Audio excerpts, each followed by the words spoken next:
out to you yesterday, I believe. We'll start with that.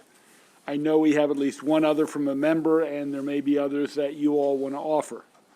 So I will let committee counsel walk us through, and then we'll either take them part by part or all as a package. With that, Ms. Morton. All right. So this is Senate Bill 528, Climate Solutions Now Act of 2022. This is the bill that requires the state to reduce statewide greenhouse gas emissions reductions through the use of various measures, including the alteration of statewide greenhouse gas emissions goals, the establishment of a net zero statewide greenhouse gas emission goal, the development of certain energy efficiency and electrification requirements for buildings, as well as other various measures. I'm going to start by walking through the amendments being offered by the bill sponsor. Do you want to take them one at a time or go through all of them first?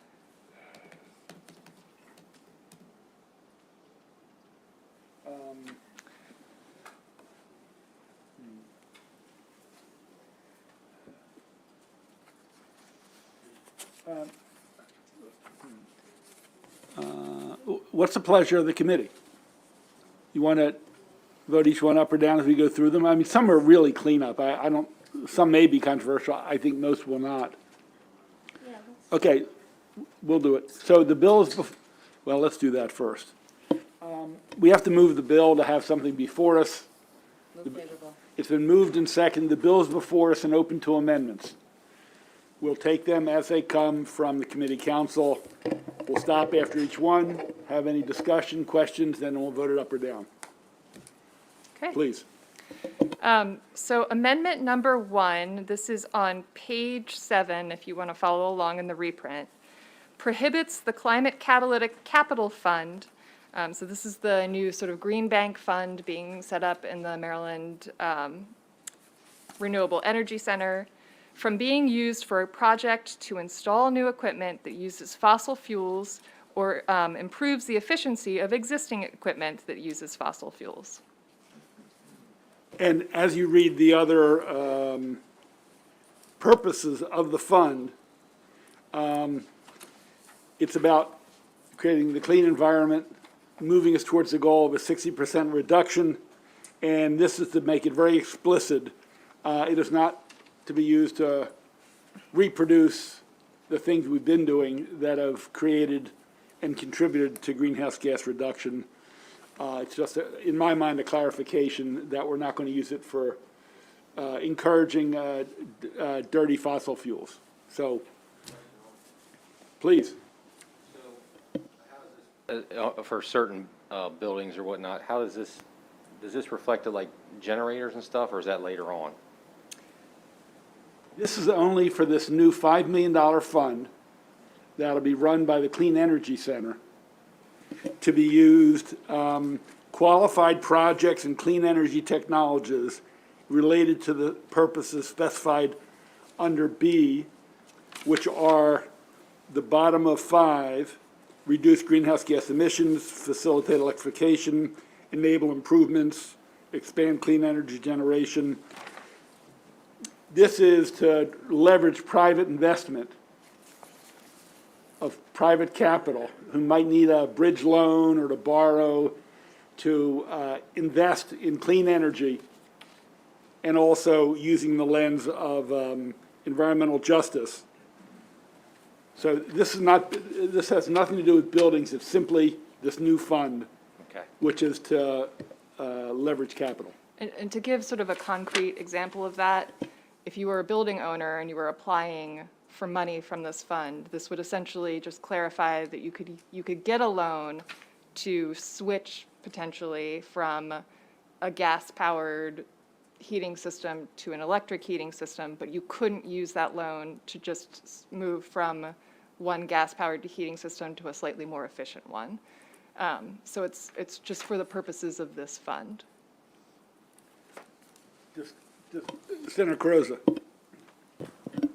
So if you had other non-electric energy providers who wanted to use the fund for alternative energy projects, does that then prohibit them from using this fund?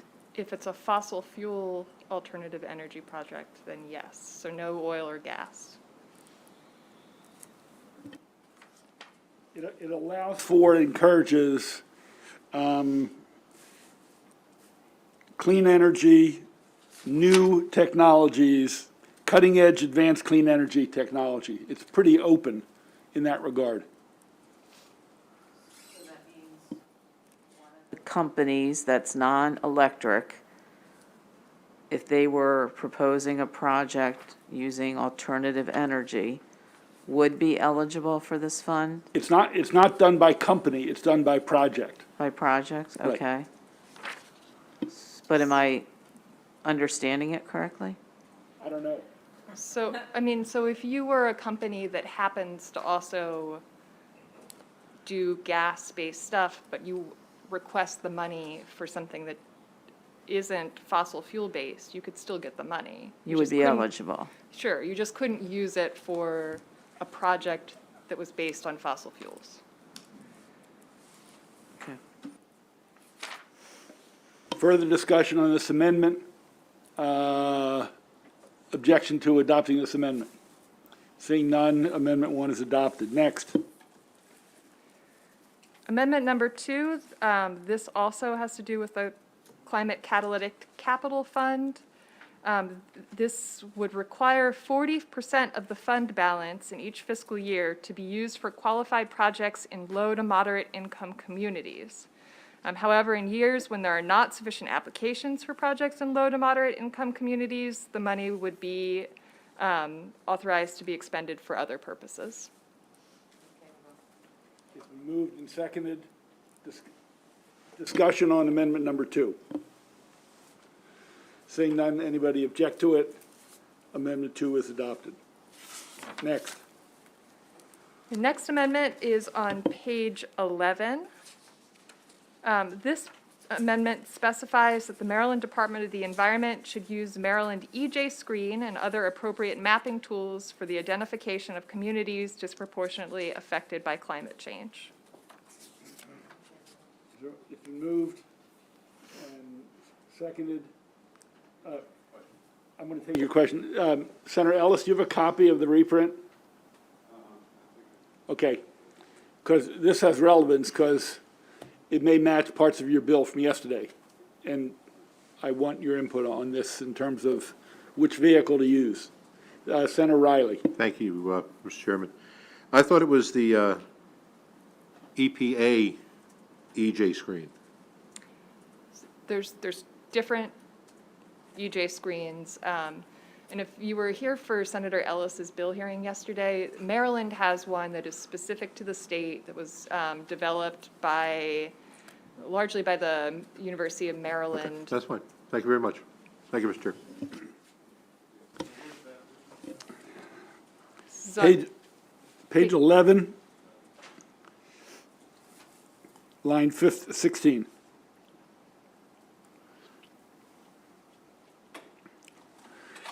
I mentioned yesterday in your hearing that in different versions of this bill, we included and didn't include it, and we had other screenings as well.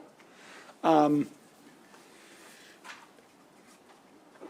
to Senator Riley's point, Dr. Wilson and the people who developed the Maryland EJ screening just got another grant from EPA. So they're not very far apart in terms of building off of each other. So Senator, you know, whether you put it in here and we also take up your bill, or if we just do it in one location, I have no pride of authorship here. So I just wanted to bring that to your attention. And so, as long as it gets done, I'm good, you know. So this is good, a good vehicle for it. Okay, and again. This is the Cadillac of all the bills, so we want to ride with the Cadillacs. Okay, we can still consider your bill. Okay, that's fine. Okay. Discussion on amendment number 3. Seeing none, any object to adopting amendment number 3? Seeing no objection, amendment 3 is passed. Next. Amendment number 4, appears on page 12 of the bill. This was by request of MACO. It strikes the language that would have required the methane regulations adopted by the Department of the Environment to be at least as stringent as those adopted by California.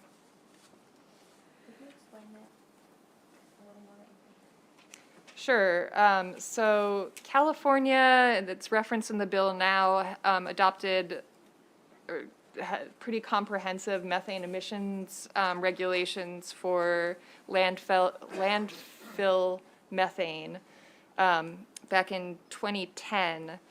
And the bill right now says that whatever regulations were adopted by Maryland would have to be at least as stringent as those.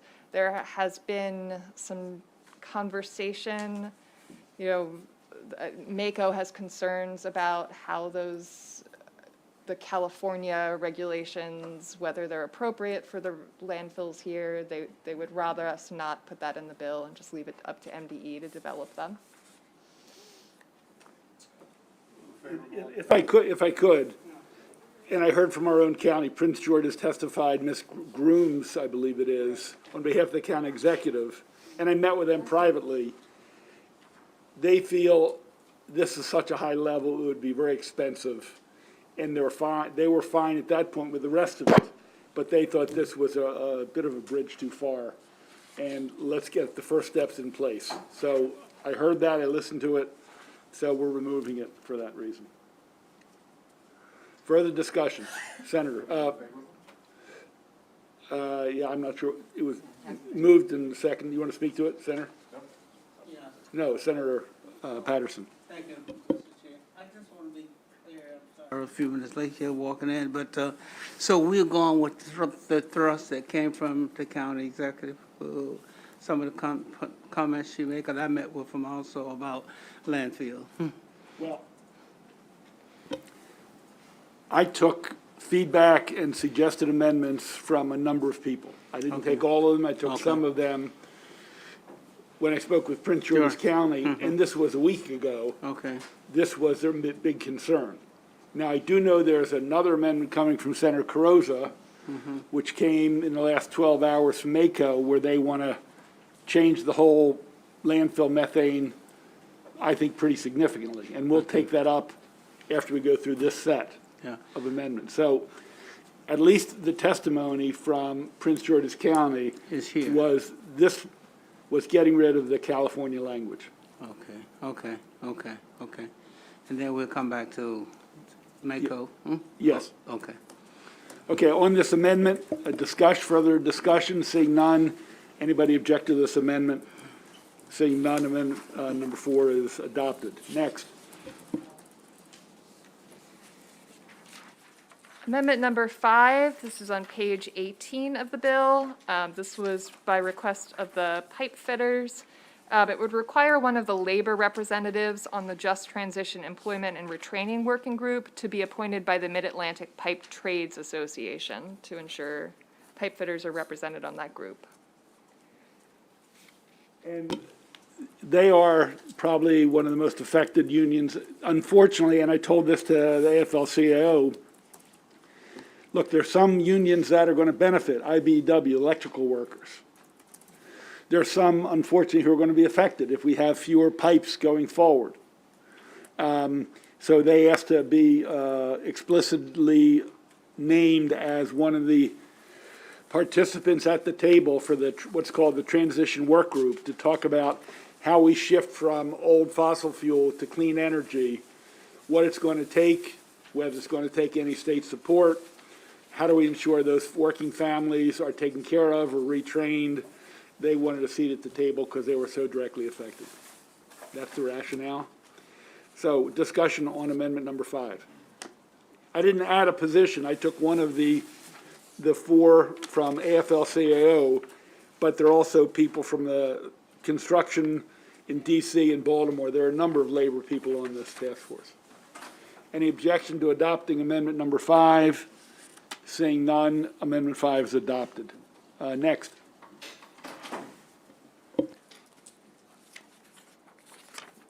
Amendment number 6, this is on page 18.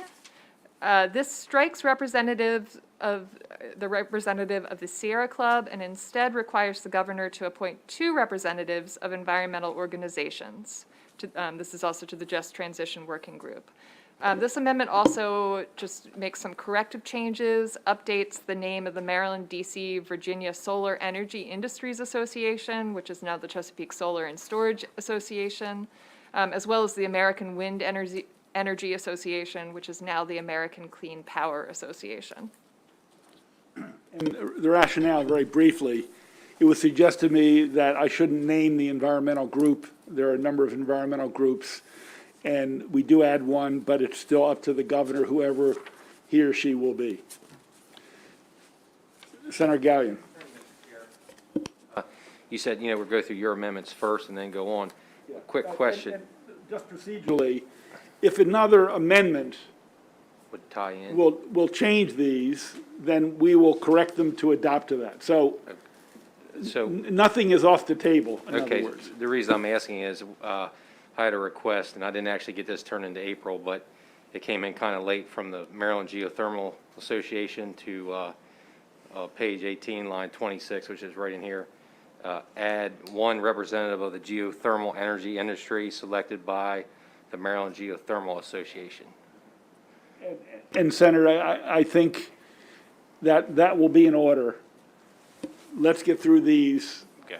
and there might be others that affect different parts of the bill. So we can redo the numbers if we add person and have the committee council make sure it fits. Okay? Yes?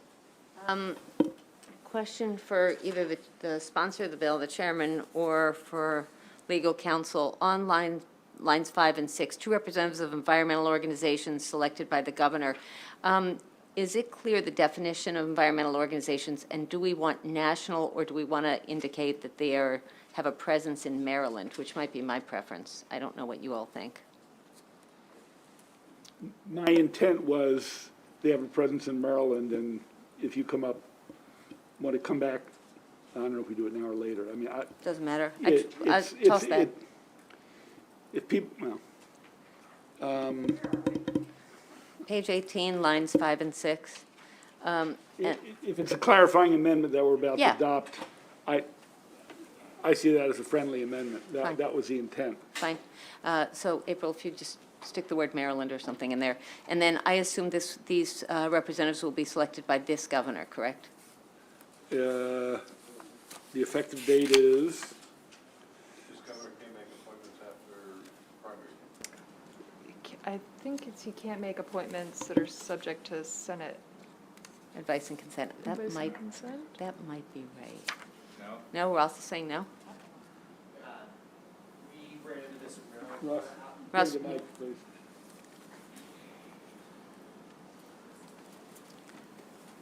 Sorry, just got here. We ran into Will you the. identify yourself? Ross Heidman for the record, Office of Senate President Ferguson. We ran into the issue of gubernatorial appointments after the primary with Maryland Corps. We're told by the OAG that it is restricted constitutionally after the primary date in a gubernatorial election year. The Attorney General. Thank you. Then the question becomes the effective date of this part of the bill. Is the effective date of this part of the bill before or after the primary date? So the whole thing is June 1st, 2022. Oh, well, they get right to it. No, Today. primary is June 22nd, Right. June 22nd, 26th, whatever that is. Subject to change. 28th. Right, subject to change. So if the governor gets ready right away. So then the question becomes, do we have this after the primary? Thank you, Senator. And then do we President. wait till January? Ross, can you come back to the table?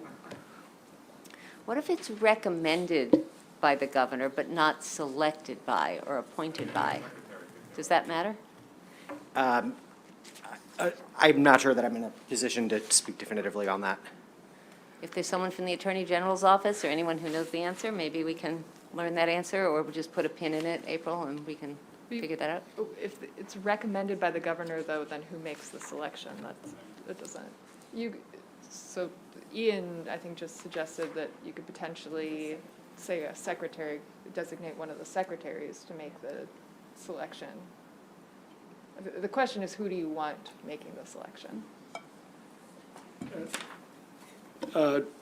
Senator Riley? Sorry. No. Oh. So, Secretary, So are they the only ones that the governor, I mean, obviously, the others are there by dint of their organization. Except for, I think there's also the 2 at-large representatives who are women in affected industries selected by the governor. So that's page 18, Right. lines 23 and 24. Any suggestion? On one hand, I didn't want to name the groups. I mean, there are 4 or 5 or 6 environmental groups in the state that play a leading role. I don't know.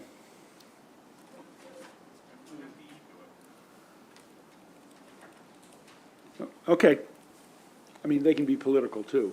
It was suggested MDE do it. yeah, that Okay, makes sense. that fine? That makes sense. Then 2 representatives of Maryland environmental organizations selected by the Department of the Environment. Any objection to that on amendment? Just a question, would that exclude a Maryland chapter of a national organization? No, that's exactly what we're talking yeah. about. An organization with a Maryland presence. With a presence in Maryland, okay. Yeah, is that? Yeah, absolutely. Okay. Any objection to that amendment, reworked amendment? With a Maryland presence and selected by Department of Environment. Secretary of the Environment. Seeing no objection, amendment number 6 is adopted. Next. Hold on a second. Take your time. This was on the copier. Okay.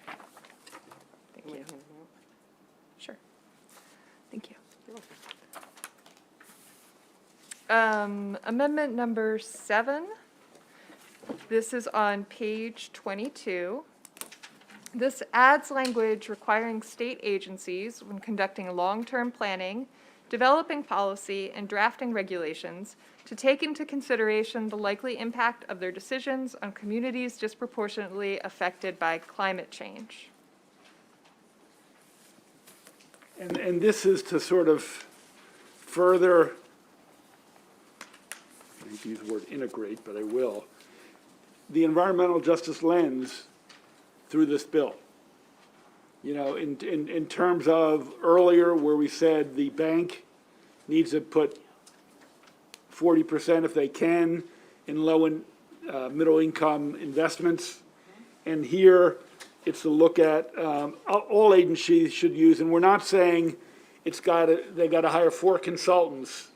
We're saying they have to start using that lens when they make their decisions. And we're wording it this way because we didn't want to inflate the fiscal note, because we've seen where, depending on the language, they can say they've got to hire X amount of people, they have to review every decision. We say consideration of the impact of climate impact and also of affected communities. So, on amendment number 7, discussion. Seeing no discussion, Senator? So, thank you, Mr. Chairman. So, is there any definition or guardrails around what is a disproportionately affected community? Is there a definition in law about communities? In another section of the law, we direct them to come up with a methodology of defining what an affected, disproportionately affected community is. We actually give that charge to the Environmental Justice Commission. Oh, it's to the Department of the Environment in consultation with the Environmental Justice Commission. Right. And that's, I didn't, I thought it presupposed a number of things, and I didn't want to be the one to say this is a definition, so we can, I don't know if we passed it or it's coming up. We passed it. Huh? Yeah, so this is, it's the part earlier in the bill, so this is the pages, we're on page 11. So the bill requires the Department of the Environment, in consultation with the Environmental Justice Commission, to adopt a methodology for identifying communities disproportionately affected by climate change, and the earlier amendment sort of directed them to use Maryland EJ Screen or other appropriate mapping tools to do that. And then, so what paragraph are you ready for? so this is on page 11. It starts on the bottom of page, it starts on the bottom of page 10, Okay. at the very bottom, and then Ms. Morton is going on to page 11. Yes, so lines 1 through 3, adopt a methodology for identifying communities disproportionately affected by climate change. But they do that subject to subsection B, which starts on line 15. So they have to use, we now say, the Maryland EJ Screen or other appropriate mapping tools to consider geographic, public health, environmental hazard, and socioeconomic criteria. And then we give examples of some of those criteria. Yeah, thank you for tying it up for me. Appreciate it.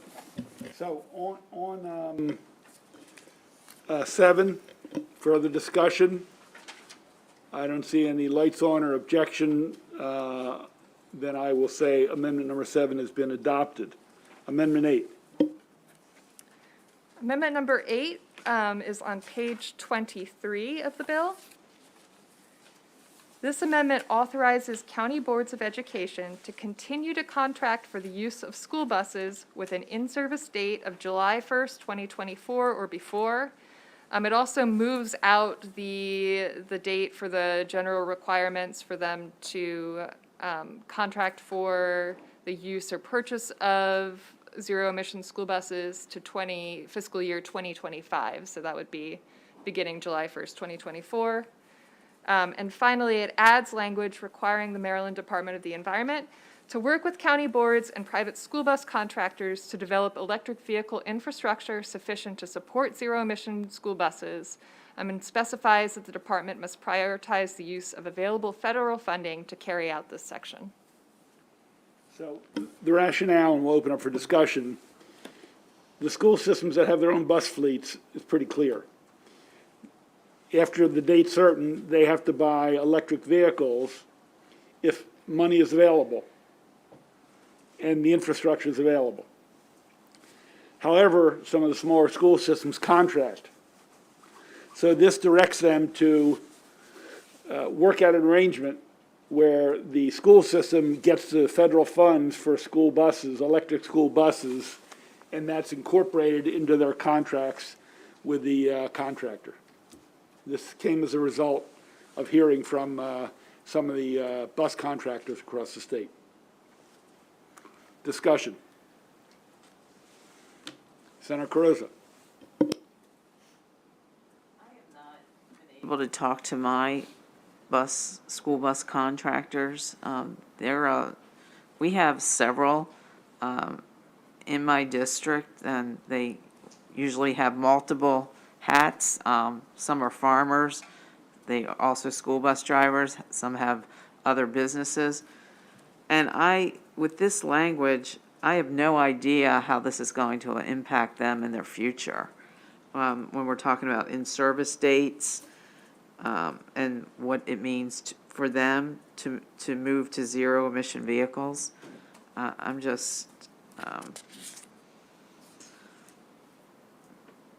just would like some time on this one. Well, it's before us now. We're not holding the bill. This language has been before us. The bus contractors appeared in testimony. We've tried to be responsive and take their recommendation. I mean, you, of course, can always talk to your bus contractors and have a floor amendment if you're still not satisfied. Senator Gallion. school bus contractors, we, obviously with prior bills have dealt a lot with them and their lobbyists. So is this kind of what you worked out with Aaron and through the bus contractors? I talked to her. Go to the mic.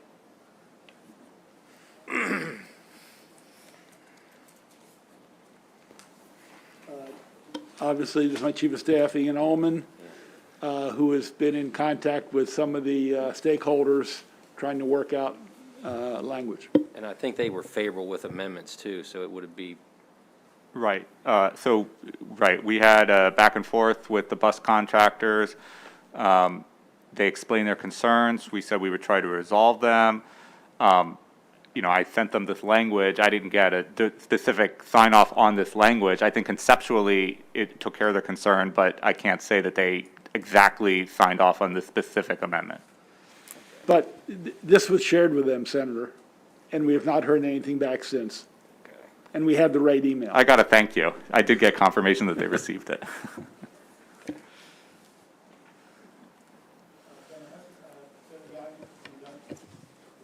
Senator Hester.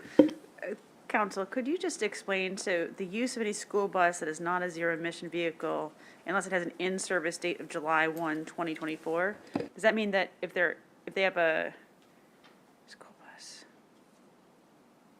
is that they own the bus, or that they've got a contract with the private bus driver before July 1st? No, so this would essentially allow school systems to continue to contract for the use of existing diesel buses owned by a private contractor. So if the contractor has a bus with an in-service date of July 1st, 2024 or earlier, the school system could continue to use that. As long as it's before, then they can use them going forward. So it's just that they don't want to make new contracts with buses that aren't electric. That's the understanding, or the goal. Thank you. yes. But there's another page that gives an out. If we can't purchase a bus, they aren't available, or there's not federal money. Correct? Yes. Okay. On Amendment 8, further discussion. Anybody object? Seeing no, okay. All those in favor of adopting Amendment number 8, signify by saying aye. Aye. Aye. Opposed, nay? 1. Okay. Amendment 8 passes. Next. Okay, amendment number 9, so this is on pages 25 through 29. These are provisions dealing with the Climate Justice Corps, and this is sort of a miscellaneous amendment, but it strikes language about making participants better citizens, students, and workers. That's on page 25.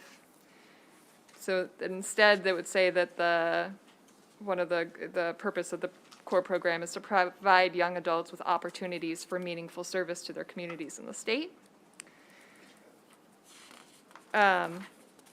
It specifies that in making appointments to the advisory board, the core program, the governor must consider the racial, ethnic, and gender, and I'm sorry, there's a typo there, I forgot to add back in the word diversity, but it already said diversity, this just adds the specifics, racial, ethnic, and gender diversity, in addition to geographic diversity, which is the next line down. That's page 26. Okay. Hold on, a couple more. And specifies that core members must receive the same stipends, scholarships, and wraparound services available to other core programs under Title 24, Subtitle 11 of the Education article. It's on page 29. This essentially plugs this bill into the Senate President's bill so that if the Senate President's bill does become law, these Climate Justice Corps participants would get those same benefits as the rest of the Maryland Core Program's participants. Well, I helped draft this along with input from others. I do want to raise a question. And this is where I have a little disagreement in the Senate President's bill. This is going to fund about $1.5 million. if you take a couple $100,000 for administration, it'll leave like 1.2 million. Now, we heard the figure of the $15 an hour plus benefits for that year they work, coming to about $40,000. It comes to somewhere between 30 and 40 students. One question I would pose to you is it includes, I think, it's $6,000 for educational scholarship. Is it 6,000, Ross, is that right? You know, given the law we passed on making, for all intents and purposes, community college free, the more benefits to an individual, the fewer people get served. So it's a judgment call of what those benefits should be. You know, I don't know if the right answer is to make it exactly the same or trim it down so we can deal with more young, well, they aren't all necessarily young people, but people who might do this for a year. For my mind, it's an open question I wanted to float to folks. Again, it's a limited amount of money. What's the best way to spend it? So before we adopt it, because that is one piece of Amendment 9, I just wanted to mention that. Vice Chair? I'm sorry, I had Senator Washington, then Vice Chair. A couple of things. Well, I have an amendment that rewrites the section, so I think that there are some things that might be moot. I do think the language around the diversity, I didn't address that. Like, if we were able to adopt that, I would push forward that particular amendment. I think that one's drafted. And I concur in that the proposal that I recommend for us is to have it track more closely to what's currently the Conservation Justice Corps. And it provides stipends, but it doesn't have all the other requirements. So just it's in drafting. I think they have it. It's not here, but it doesn't cost. I guess it doesn't cost as much per person, and it's being administered by MDE, and so there's reductions in costs compared to. Okay, if there's no objection, let's split this up. Oh, I'm sorry. No, Vice it's Chair. okay. Do you mind, Senator Washington, because I am speaking at least in part on what you just referenced, which is the diversity piece. All right? So within amendment number 9, which I just lost. Okay, a couple of things. First off, it says students and young adults, but I feel like I remembered that we had age parameters, but I couldn't find them. Could you just refresh our memories on that, Ms. Morton?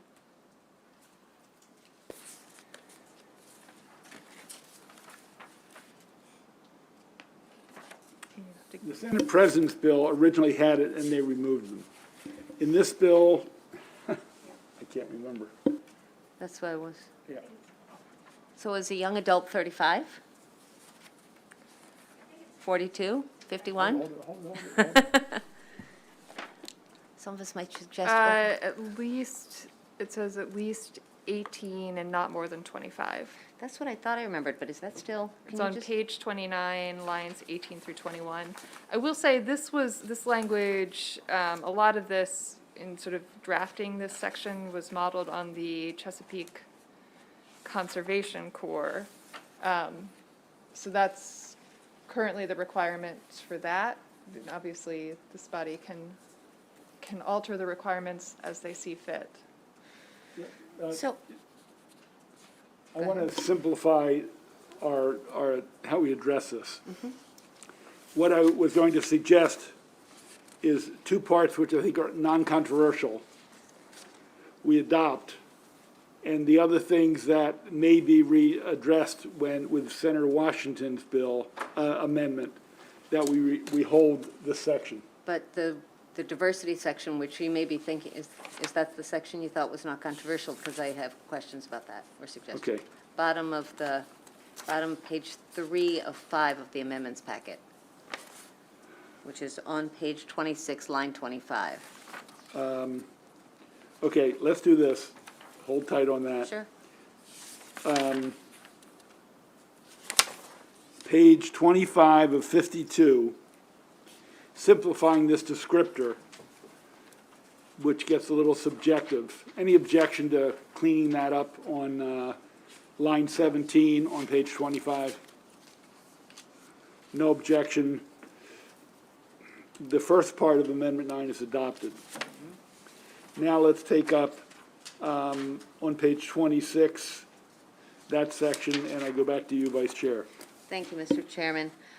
So obviously, I support racial, ethnic, cultural, and gender diversity. I wonder what the committee thinks and what the sponsor of the bill thinks about talking about age and language. Because I think if we want to make sure that we are reaching people who are more recently living in Maryland, who may not have English as their primary language, I think that's a consideration. And then age, I do think there's something about the maturity of having some 24, 25-year-olds and not exclusively 18, or vice versa. I think that kind of synergy would work well. I don't know whether there's a conversation to have there, but I just want to put them out there.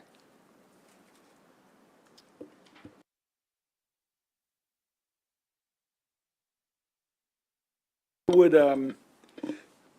I guess I'd like to separate the age. And I guess let's deal with the bottom of 25 if we want to amend the amendment. Let's be focused on how you would like to see it change. So And then I'll call on you, Senator. Page 26, line 25. Those are the two items that I was thinking about that seem possibly missing. It has cultural. It does have cultural. I'm not sure if it would not include, for example, Spanish-speaking folks. Socioeconomic isn't in here? This is for. Is, This is for appointments to the board, the oversight board. correct. I will just say this is the sort of boilerplate language that we do use for commissions. But That's fine then. Okay. I feel like we sometimes put in other language, but okay. If this is the boilerplate, that's fine. Thank you. Senator Patterson. Yes, Mr. Chair. So we are using strictly private monies here, not federal monies? I'm concerned there is a federal law that speaks to age, right? We don't have to worry about that. No. I think you raise a very good point, that it's possible you could utilize federal dollars for this program. I mean, I did forget, I don't want to confuse the issues. This may be jettisoned depending on how we deal with Senator Washington's amendment, which deals with this very same issue. Let's come back to this section.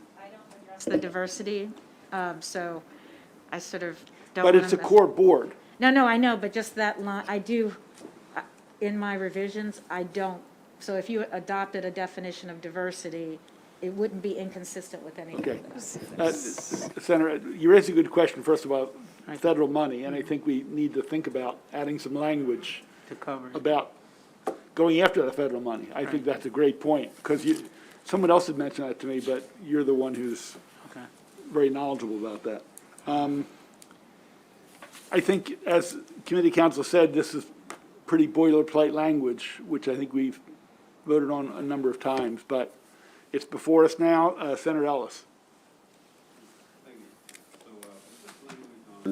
Page 26, line 25, we dealt with this somewhere else in the bill from last year, yeah. And included that, why couldn't we use a similar language? It says someone considering, we prescribe similar language. Was there a reason not to just use similar language? Is there rationale for that, or in this section? I don't have an answer for it.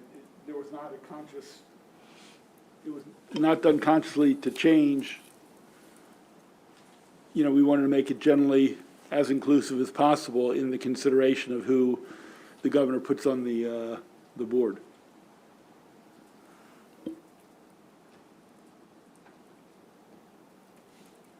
I mean, because some areas, we are pretty prescriptive, like 3 members of the Board of Trustees of the Chesapeake Bay Trust. So in considering diversity issues, I think, Yeah, Senator Washington, do you change the makeup of the board or not? No, I've got one provision I don't No, address. what about above it? Oh, yeah, I do. I do change. Okay, let's not let this bog us down. If we're going to deal with this section, let's deal with it all at once, because I know there's a major amendment coming on this. okay, so that's coming up. Yeah, so we have to sort of be flexible here, and I don't want to have the same debate twice, so let's have it all at once. So we've adopted the one on 25, and we're going to freeze the board amendments and come back to them. Is that okay? Sure. So amendments 9 and 10 we'll come back to, and anything else having to do with the board. But I would like to do, Amendment 10 is tied in.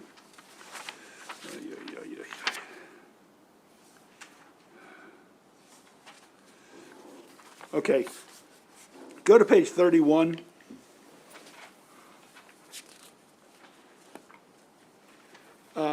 The amendment puts in the dollar figure, which I think we will get from budget and tax and approved. It's not the substance of the board, it's just the funding for the board. It's general fund money, it's not coming from CEF, it's not coming from the Bay Restoration Fund. Any objection to adopting the second part of Amendment 10? If not, second part of Amendment 10 on page 31 is adopted. But other amendments from page 26 to the top of 31, we will return to. Okay, let's go to the next one, after 10.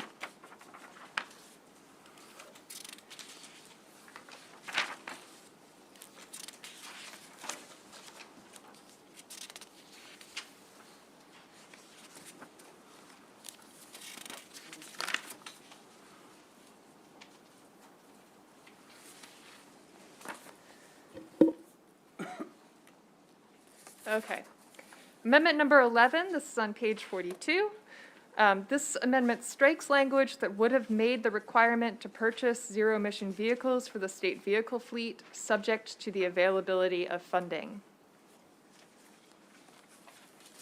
It says exactly what it means. It shall be mandated and put in the governor's budget. Any objection? Senator Cardoza.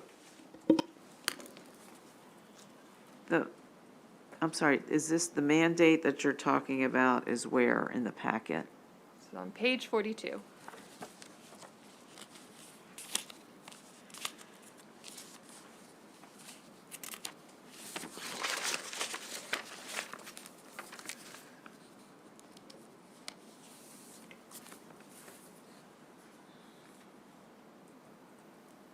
You remove 7 words.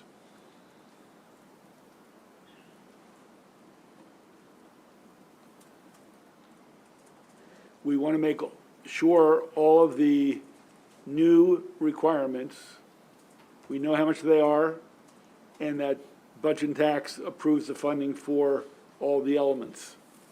The green bank, the transition of the state fleet, the Urban Environmental Justice Corps, that all those funds are made available in the budget and approved by budget and tax. And so this on 42 just says, this is part of what we're expecting the administration to do going forward. This administration and the next administration, whoever he or she is. So how many, you just mentioned several different categories. How many new mandates for spending are in the bill? We can total them up after we go through it. I just mentioned 3. The green bank, changing the state fleet, and the Environmental Urban Conservation Corps. That's 3. There are a few others, and we will get to them. And does this have, I know sometimes we have language that states contingent on availability of funds in the future, or does that, Okay. what's that? We just took that language out.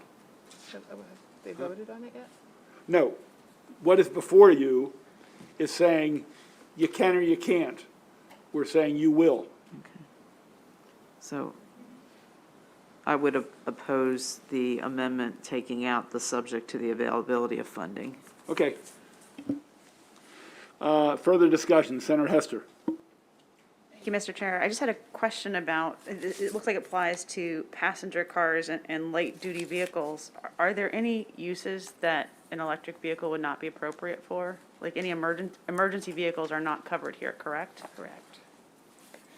Right, and I think we also have language that's from the Riley language from last year. Is that in here as well? Could you point us to that?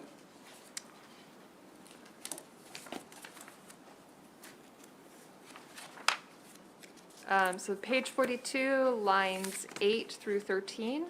This section does not apply to the purchase of vehicles that, 1, have special performance requirements necessary for the protection and welfare of the public, or 2, by the Department of Transportation or the Maryland Transit Administration that will be used to provide paratransit services. Thank you very much. Okay, on the amendment, I'm sorry, Senator. Chair, it just concerns me, you know, right now the state's flush with funds coming from the feds and whatnot. I just worry in the future, we don't know what kind of economic downturns there could be and stuff, and I just think it was better without this amendment, so I'll be opposing the amendment as well. And just very briefly, and I respect that and appreciate that, Senators. I think how you spend money reflects your values. And personally, I think if we really care about addressing climate change, where we can't just talk about it, we have to do it. And I will say this, when it comes to passenger cars, the marginal difference has really come down in terms of a traditional engine, motor, gas engine versus electric. Now, they're still higher in a lot of cases, but they have more modest ones. Not everyone is a Tesla costing 50 or more. So it's a marginal cost and spread over 7 years, Senators, just so you know. And it just says, starting in 2023, 25% of their, only 20, if they have to buy 100 new cars in 2023, it's saying at least 25 should be electric. And if it's a $7,000 difference, that's $175,000. And it doesn't say to get rid of the ones, it says when they reach their life cycle. So I think this is a lot more modest, but it absolutely is a mandate and a commitment. Anyway, on the amendment, yes. I'm looking, Mr. Chairman, so I support the, exactly what you said. It reflects our priorities. I thought that in amendment number 8, but I'm looking for it. So guys, lines 11 through 13. So if we say, page? I'm sorry, page 23. It was just part of amendment number 8. So if there aren't zero-emission vehicles, then we can't buy them. So if the money's in the budget, but there aren't buses, you can't buy what isn't available. So, right? So we're not putting, mandating something that isn't possible. Right. Right. Buses are a newer technology, and their ability to produce them may be a little slower. And there's federal money in the infrastructure bill to do that. Right. Electric cars and light duty, there are abundance of companies making them. There's not been a shortage of production from what I've seen. So we bifurcated the two types of vehicles. Right. So the question of the governor shall put money in to buy these buses, obviously, if the buses aren't available, the governor doesn't have a magic wand, presumably. And so we get that, and that's reflected in amendment number 8, correct? Well, not only that, we say the federal money has to be available. Right. So if the federal money's not available, or they're not electric buses to purchase, the 24 jurisdictions get a pass. But the language after line 22 on page 23 says the department shall prioritize the use. So it's not limiting, right? Shall prioritize the use of available federal funding to carry out. That's for the infrastructure. In other words, if That's we school get, bus if we get contract. $100 million for school buses, they can prioritize taking 5 or 8 million of that for infrastructure versus helping Howard County or Dorchester County buy the buses. So the priority was just this section, I think. Is that, No, so okay, to sorry. be clear on the school buses, first of all, there's no mandate for the governor to fund any of the county school bus stuff. That's, what that section generally says is that counties have to, starting in fiscal year 2025, if they can get federal, state, or private funding to do so, they must either purchase electric buses or enter into a contract for the use of electric buses, unless, but with that grandfathering, that they can continue if they've already got contracts, or they want to continue contracts for uses of existing buses, diesel buses that haven't reached their end of their lifespan. The federal funding piece, I mean, it basically is just saying that to the extent that the state is required to do things under that section, so one of the things that they are required to do is to develop help develop the charging infrastructure, that they should prioritize the use of federal funds over state funds for that purpose.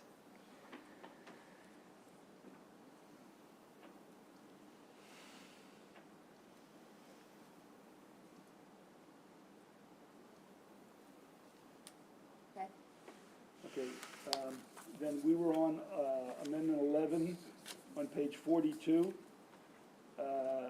We were just about to vote on that, on the amendment. All those that support the amendment to remove subject to availability of funding, signify by raising your hand. Okay. Amendment number 12, this is on page 46. This amendment would authorize but not require local jurisdictions to establish additional exemptions from personal property tax for machinery or equipment that is part of a solar energy generating system. This is in addition to the mandatory exemption for certain community solar projects that is already in the bill. It is enabling for a local jurisdiction, if they want to give tax breaks on clean energy machinery, they have the authority to do it. It does not require them to. Yes, Senator. Will there be no limit as to how high this tax could go? Well, this will not reduce state What is revenue. it enabling?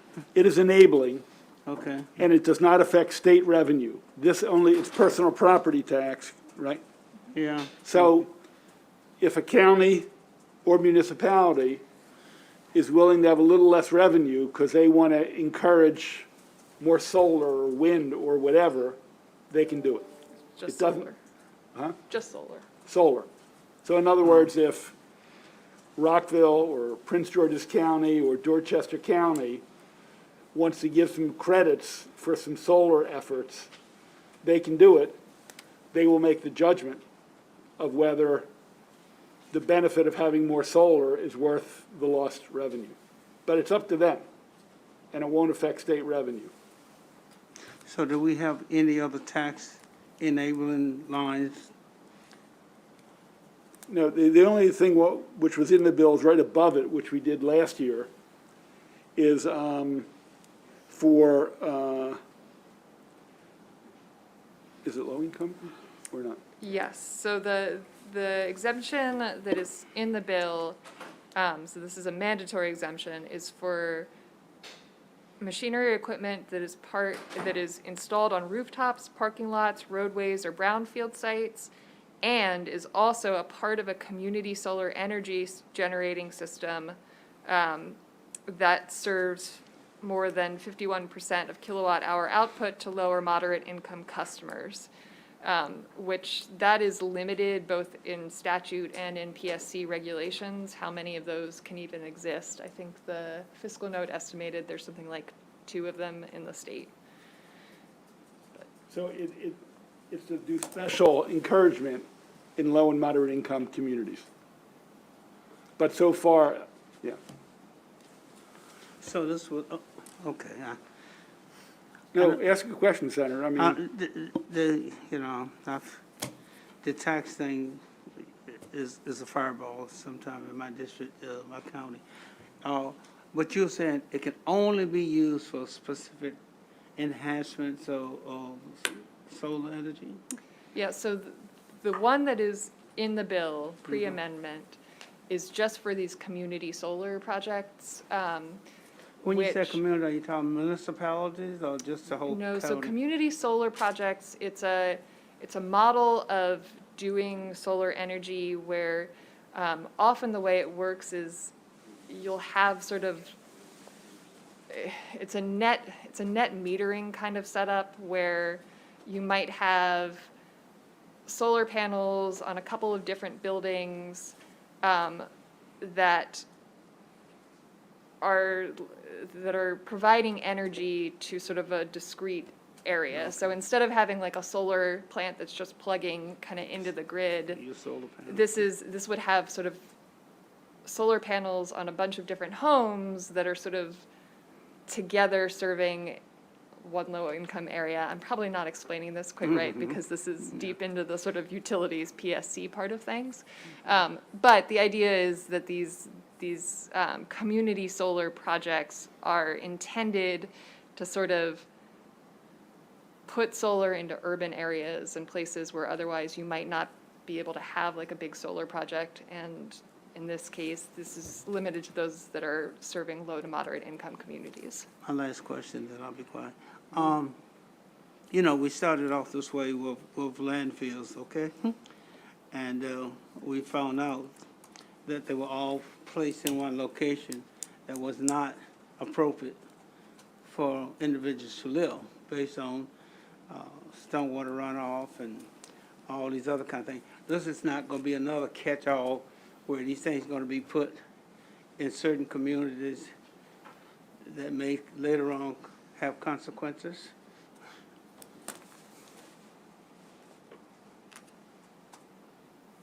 well, I mean, first of all, brownfields were contaminated areas. These are solar panels to bring energy to communities. The first part, as the council mentioned, makes, is it solar or any clean energy for the low income?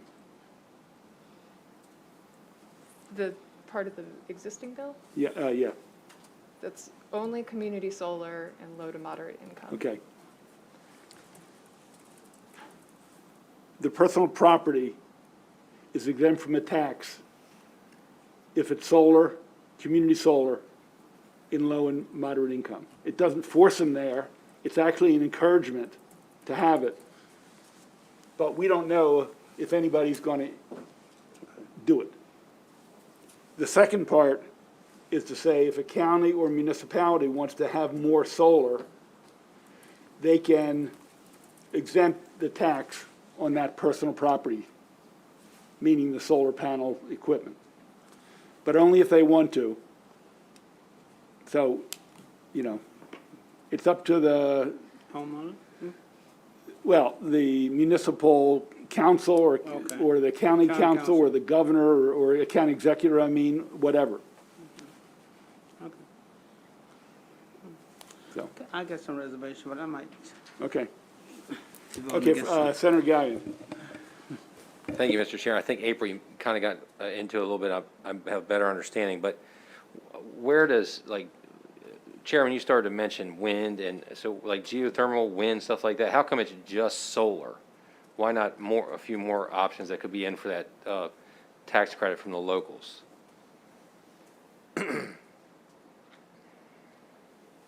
I don't know if this was requested.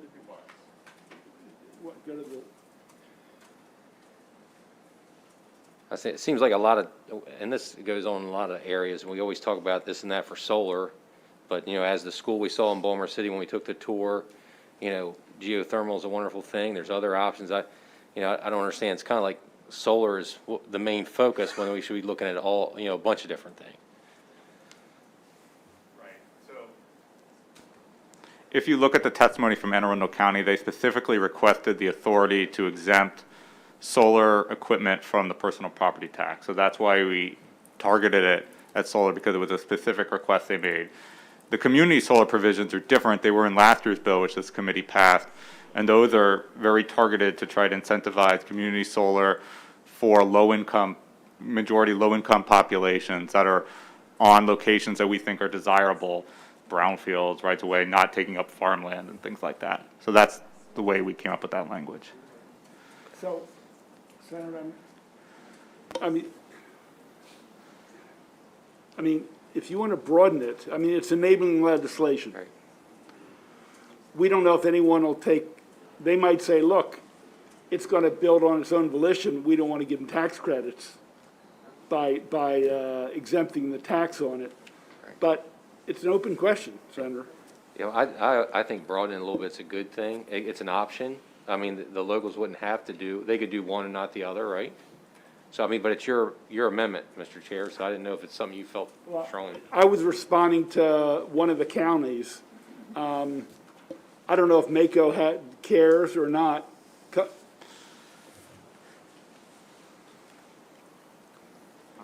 The question from the senator is, do you know if the counties, and obviously MML's not here, would like enabling, covering a broader category of clean energy technology?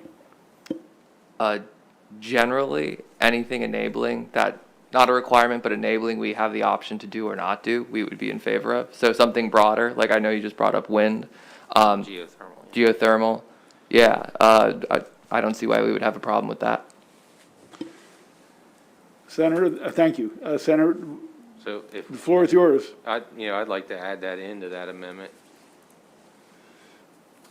Okay, I heard you want geothermal and wind? Sure. Yep. This would be an amendment to amendment number 12. So this is on page 46, if you're looking in the reprint.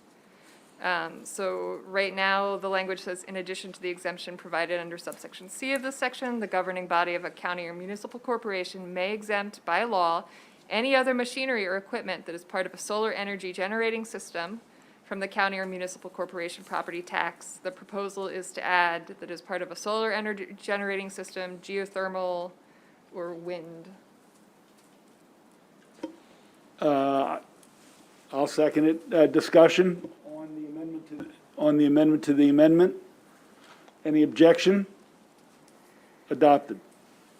Thank you. Well, that was the amendment to the amendment. Now the amendment as amended. Any objection to adopting that on 21 to 22?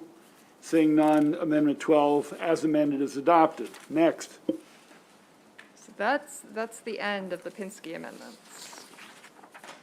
Okay. I know we have a Carrozza amendment. I know we have a Washington amendment. Just so I know what, and we have to go back, well, that's part of the Washington amendment. We're getting to the time you got to reveal if you have amendments. Does somebody have some that they're going to want to lay out to us? Okay. Hold on.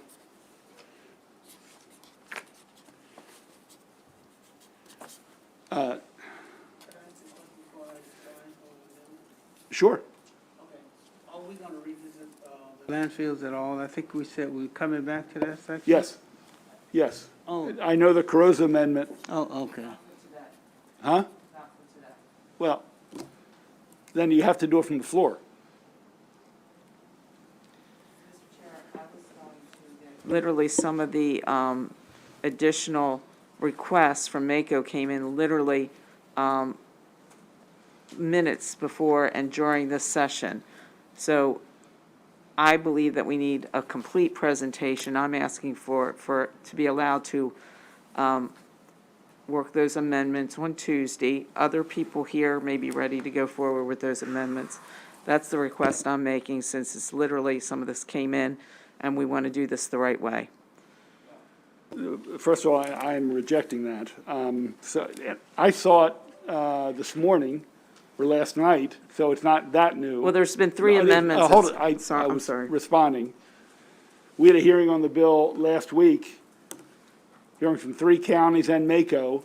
And we have announced we were taking up amendments today. And I've announced twice we were taking up all amendments other than building amendments today. So, MML can come in tomorrow and say, we want a few days, and the Worcester Gardeners can say, we want a few days, and that's just not how we're going to roll here. I mean, we've had plenty of notice, and I see a copy of the amendment. You can make your best case for it, and we'll discuss it and vote it up or down. Beyond that, that's how we're going to proceed. And Mr. Chair, the only update was, yes, you did see amendments earlier today, but literally some came in as we were speaking, and I think, having the opportunity to do this the right way. You also mentioned that we would be deliberating on Tuesday as well on these amendments, so I thought that's a reasonable request, again, when you have information that comes in, to do this the right way. Yeah, but the difference is, Senator, it's on our calendar, not on their calendar. If they couldn't get it to us sooner, or you aren't prepared to explain them, I mean, there's always, they can address it from the floor if they want, but we don't run on other people's calendar, we're running on EHE and the Senate calendar. And I was very explicit twice, last week and this week, that we're taking all amendments other than the building electrification today. So you can offer it when we get to you, or you cannot offer it, that's your call. So, Senator Patterson, I'm not sure, I mean, I assume she was going to offer it. If she doesn't, we can come back to you, and you can offer something. I thought we were going to revisit the earlier conversation that you had some meetings with the county. I was sort of left with an impression that with the reprint, is it fully addressing most of the concerns that your contact made with you? Maybe that's not a right question. No, Okay. it's exactly the right question, Okay, Senator. okay. And I'm going to use concrete.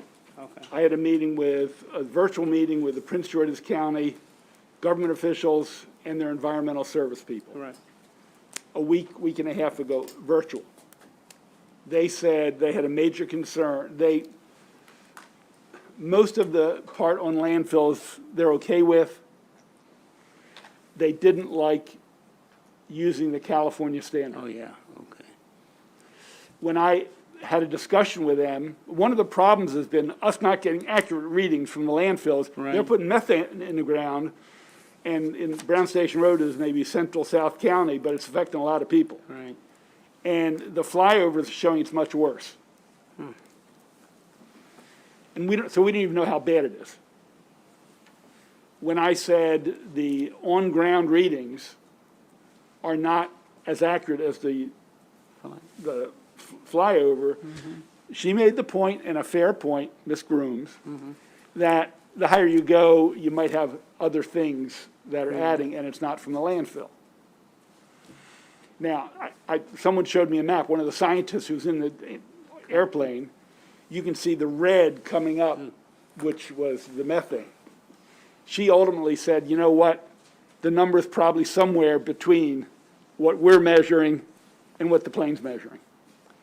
And most of what this does is to say, we got to know what's out there, not just in Prince George's County, any landfills, because they are a major contributor. Okay. At the hearing, she basically said the same thing. Now, I don't have her testimony in front of me. Maybe somebody can pull it up. In the last 10 hours, Mako has proffered some amendments that go much, much further than what she shared with me. And I have it in front of me with Senator Carrozza's name, and I assumed she was going to offer them, and we discussed them. So when I said we'll come back to it, because I saw this, and it's on my list of amendments to address. Now, there's some question whether she's going to proffer them or not. I don't know. So I'm happy to come and revisit that section, so we should, Okay. So I'm trying to answer your question as Yeah, best as I okay, know. Okay, all right. As long as we get a chance to come back. Okay, so as of now, I have possibly Senator Carrozza, Senator Washington, Senator Hester, Senator Kagan, Senator Patterson, maybe. So let me ask Senator Hester and Senator Kagan, do you have it and do you have copies to share with people? You have copies? I was talking to Senator Kagan and Senator Hester. I have your copy in front of me. Yes, Senator Hester's have been passed around. Okay, I don't know about my amendment. I thought, you have an amendment? No? Oh, I thought, when I said who's got an amendment, Nope. I thought I saw you raise your hand. Nope. Oh, okay, I'm sorry. Sorry. Okay. I'm sorry, let me put you on my list. So I've got Gallion, Hester, Washington, maybe Senator Carrozza, and maybe Senator Patterson on landfills. Yes, Side? Thank you. okay. Yeah, again, well, because that section of the bill, my guess, I or some other people will offer some significant amendments. So I wanted to bifurcate the new construction and the retrofitting. And I'm still in conversation with multiple people on that. So I said we do all other sections of the bill but those sections. So you can still do amendments to that. We're dealing with the rest of the bill. But your amendment is on, I have a couple that I think would, I have one that would be under the building and one or two that I think would be today. okay, and do you have them and are there Yeah. copies or do we The need to make anaerobic di- copies? Yep, One is in the packet, the other I will just explain. It's very simple. Okay, so, who'd like to start off? Senator Gallion? Sure. So Senator Gallion, there is an amendment that was actually in the voting packet that you already received, so it's on the last page. So this amendment specifies that the state's greenhouse gas emissions reduction plan may include the use of anaerobic digestion as a greenhouse gas emission reduction measure. And if you want to see kind of where that would fit into the bill, if you want to take a look at your bill or reprint on page 14. So this is a final plan developed under this section may, I'm sorry, what page, please? page 14.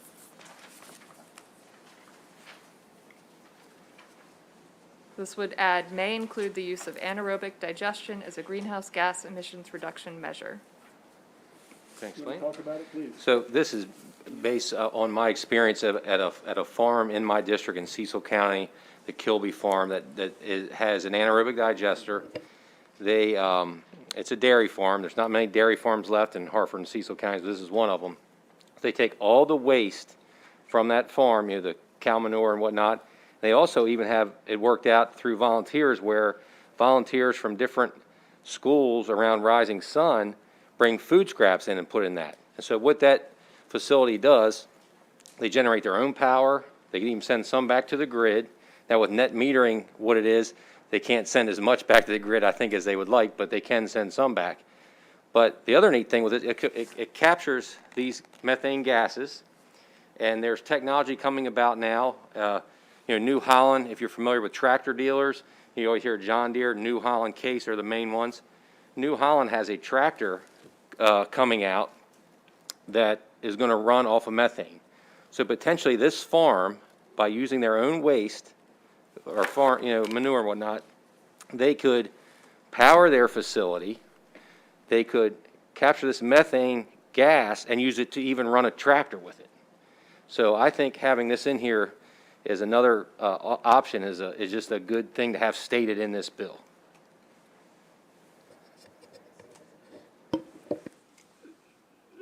If I could, Senator. I actually have put in legislation trying to develop anaerobic digestion on the Eastern Shore over the last 10 years. That being said, Senator, the bill is centered around reduction of emissions and getting rid and de-emphasizing, decarbonizing, reducing the use of oil, gas, and coal. The bill is silent on endorsement of certain solutions. I mean, the issue of nuclear has come up. I have my own view of nuclear, but that's not in the bill. And I think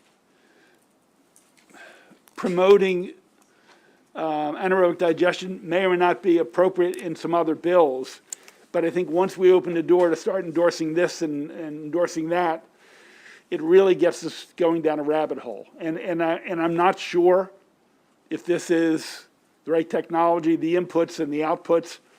Look, I pushed it on the Eastern Shore to deal with chicken manure, turning that into energy. There are some environmental community and scientists that think it's right, some don't. But I'm concerned that we start putting the solutions, we're going to have a list out the door of people with their technologies, and then we're going to have the debates on each one, nuclear being one, and to tell you the truth, I think it's a distraction right now. I think setting a 60% reduction, saying we have to move away from fossil fuels to clean energy without naming them is a better way to go. And it concerns me that I think while it may or may not be the right one, I don't know how we start having a discussion on each technology. And because we add this one, we're going to start talking about 4 or 5 more on the floor. And I think that's going to distract us from our commitment to the reduction of greenhouse gas emissions. Sure. I don't mean to be a distraction, but I like the idea of having ideas coming in through the door and making more options to look at this huge issue instead of getting so narrowly focused into electrification and whatnot. I like this, and also with a place like this, they're going to produce these gases. So if we can turn that into a positive, I think this is the biggest climate bill we're going to do in this that we've done in 4 years. I think this is a perfect place to have it. So I'd like to move the amendment. I just have a question on the amendment. Where exactly is it? Did you say page 12 of the reprint? Page 14, okay. And where on, going, page 14? This is line, they're adding it after line 6, into line 16. So just to note, for what it's worth, the current greenhouse gas emission reduction plan for the state does include anaerobic digestion. I think the other things that are in here are really directing the Department of the Environment in the next one to either include things that they have not included in the past plans, or to not include things that they have included unless they can sort of back it up with some science. But just to provide some clarity to what that section is actually doing. So page 14, line 16.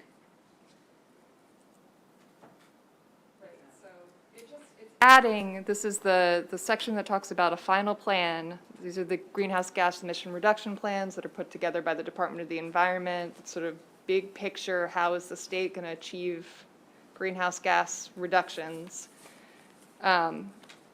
This would add and say a final plan may include anaerobic digestion as a greenhouse gas emissions reduction measure. And I'm just noting that the current plan does already include it, so it would be saying I it. still don't think I'm on the right page. I think I had Senator Carozza. And the actual amendment. Page 4. Page 14 in the packet. there's a small packet, a four-page, No, we're not in the small packet.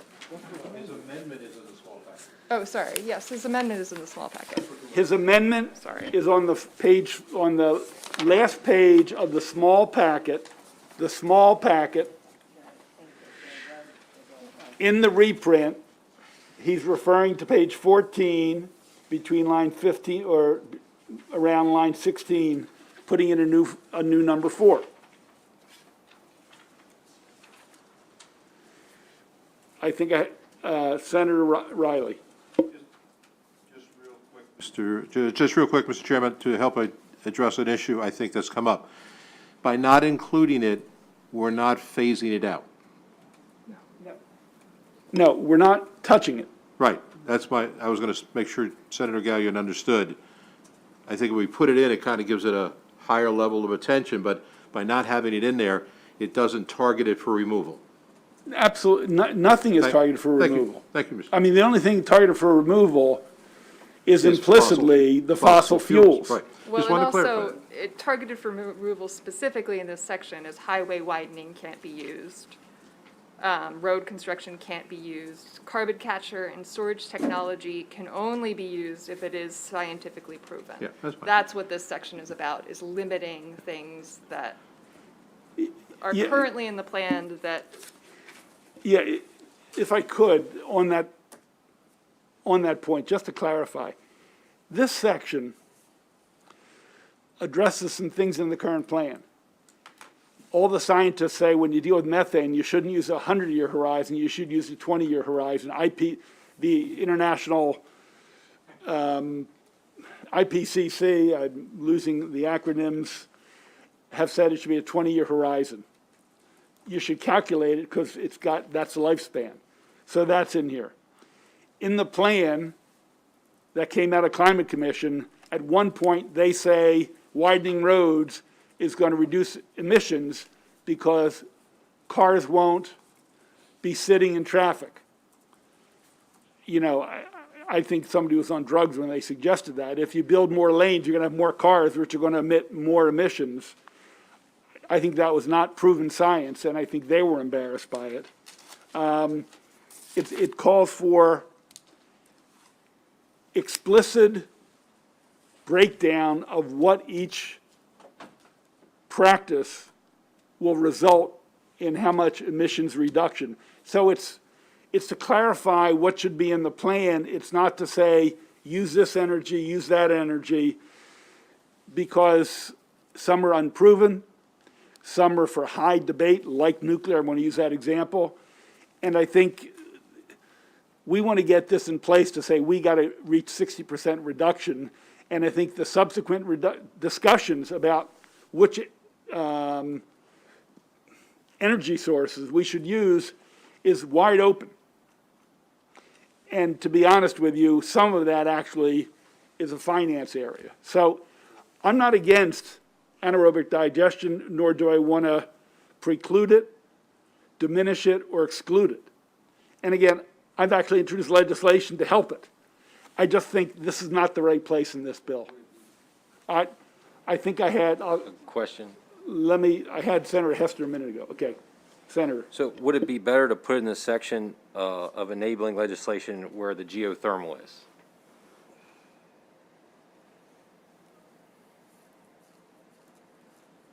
Suggest you introduce a piece of legislation on it, to be honest with you. I don't know what else to tell you. And then I think it should stand on its own and people be convinced whether it's inimitable to greenhouse gas reduction or not. I would just rather, I don't know how much people know about anaerobic digestion. Right. That's why I want it in the bill, so we'll learn more about it. Yeah, and some of your compatriots are going to have an amendment on nuclear and 5 other different technologies that I couldn't even pronounce. So I'm sympathetic. I just think this bill is not the right place for it. And it does not discourage the use of it. And I think there should be more experimentation with it. I just think it starts down a path that, in this bill, we don't want to do. But again, it's an amendment, it's before us. Let's take a roll call on it.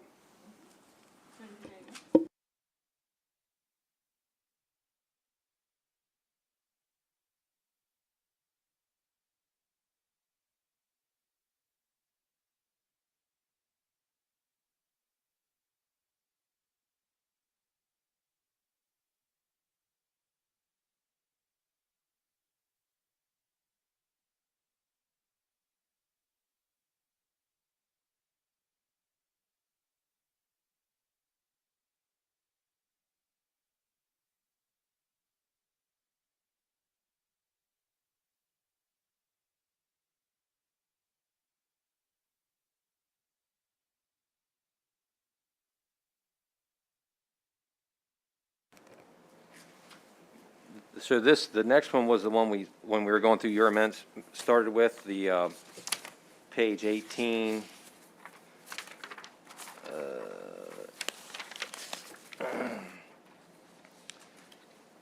Where it added, let me see if I can find it here. Representative of the geothermal energy industry selected by the Maryland Geothermal Association to the Just Transition Working Group.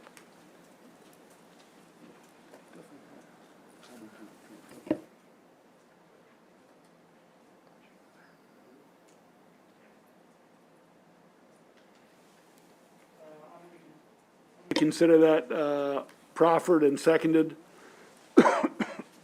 Discussion. Can I ask the maker of the amendment, are there more additions to this transition work group, this worker transition force coming after this one? This is the only one I'm offering, the geothermal one. Okay. Senator? I just went to Charity Navigator. I'm just curious to know about this organization because I'm not familiar with it. And I'm trying to figure out when it was established. Apparently it's in Laurel. The mission is not available. Donations may or may not be tax deductible. So it's a 501c6, not a C3. There's no website. URL not available. It seems to have a Facebook page. I just wonder, Senator, is this a group you've worked with? Do you know and respect their work?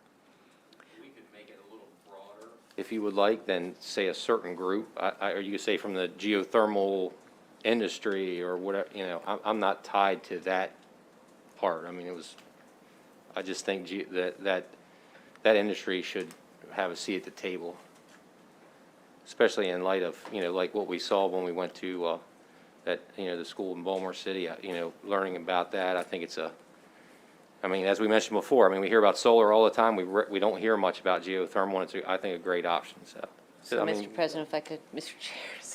Chair, if I could, sorry. They have a Facebook page. There are 11 people who follow it. Maryland Geothermal Association. like, And their I'm not last tied to post, that group. We can make their it last broader. post was May 2nd, 2019. All right, sorry. Piling on. All right, sorry. Senator, look, I love geothermal. And I'm fine if you want to put them on. I don't want there to be 4 more, someone from the Anaerobic Digestion Association.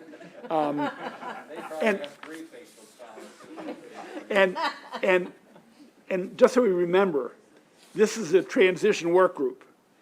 We do have wind and solar because we're talking about job creation. This is to figure out a systematic plan so when people are uprooted because there are fewer jobs in fossil fuel, oil, and coal, that we have a plan for having jobs in the new clean industries. So this is not to decide what is the right energy that the state is going to use.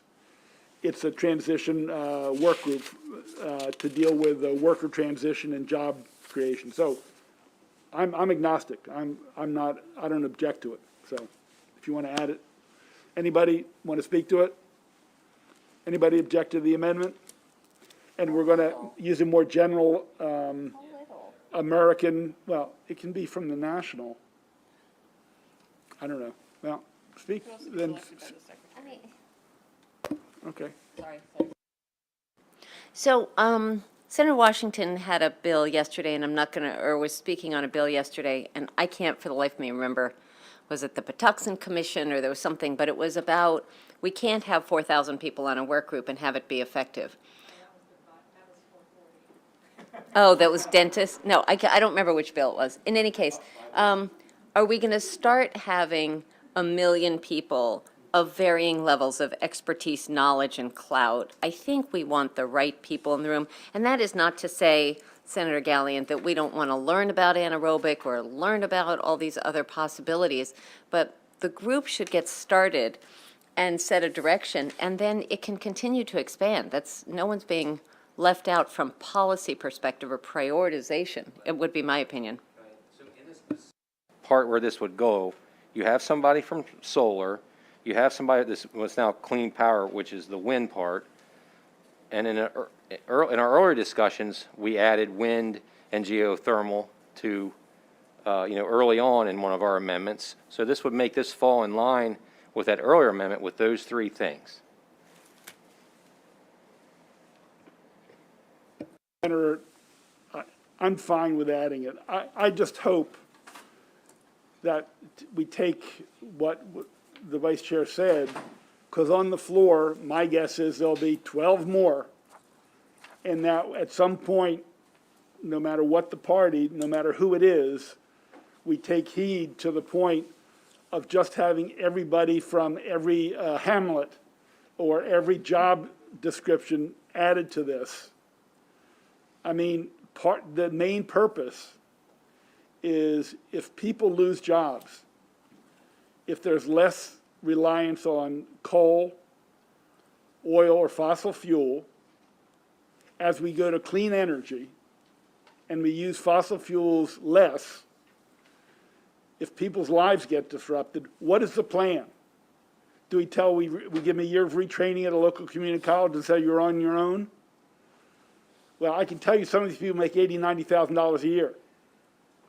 They're not going to go to community college for a year. They're going to get a job for $35,000 a year.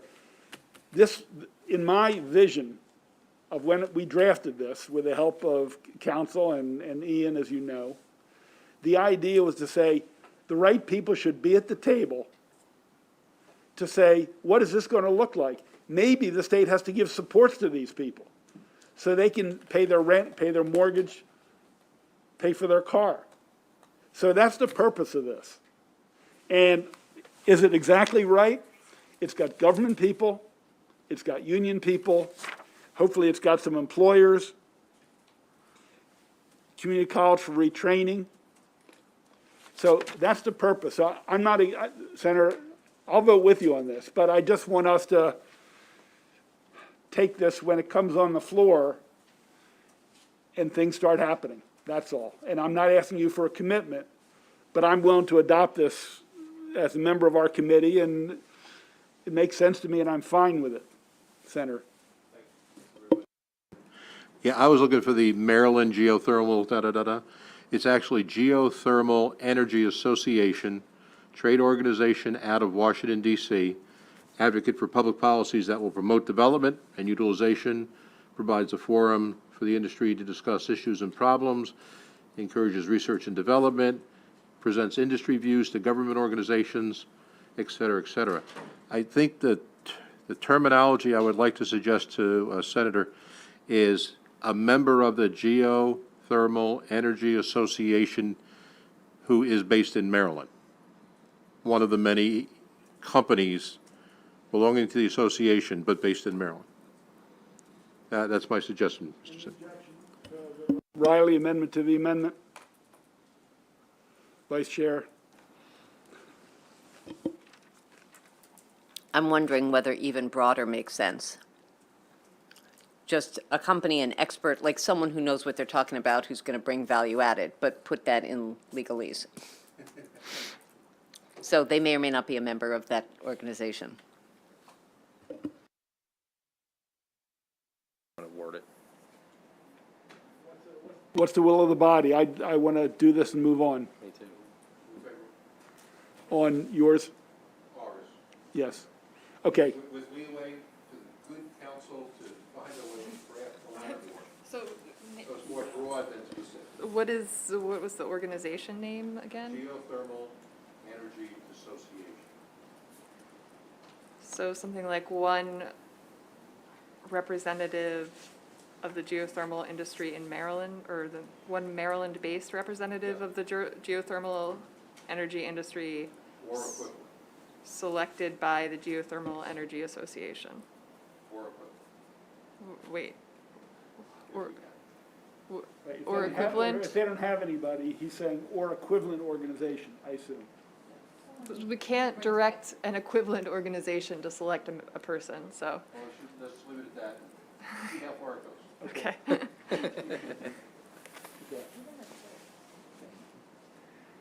We can always amend it for the full amendment. Okay, any objection? Adopted. Okay. Hold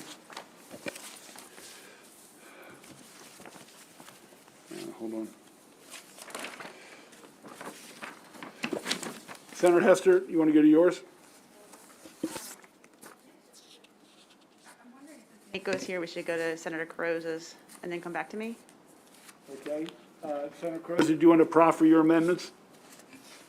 Yes, Mr. Chair, I just literally tried to organize it in a way that would be helpful to the committee, if I could pass these out. Sure.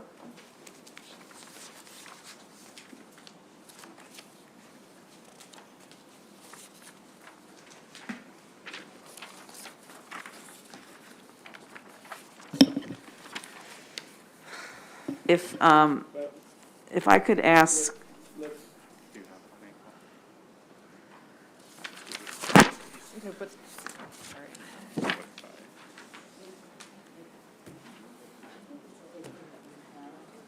with the exception of the last amendment, yeah, just the 10% of 2021. so could you walk through? Yes.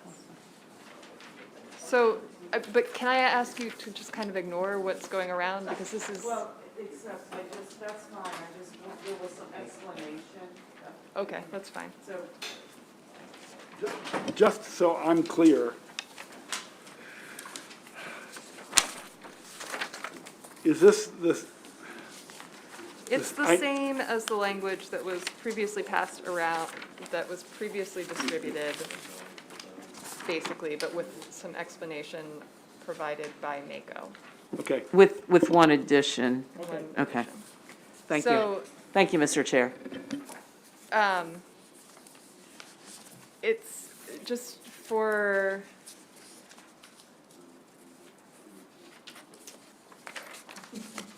purposes of looking at language as it would actually fit into the bill. You should have somewhere on your desk, Amendment 873923/1, offered by Senator Carrozza.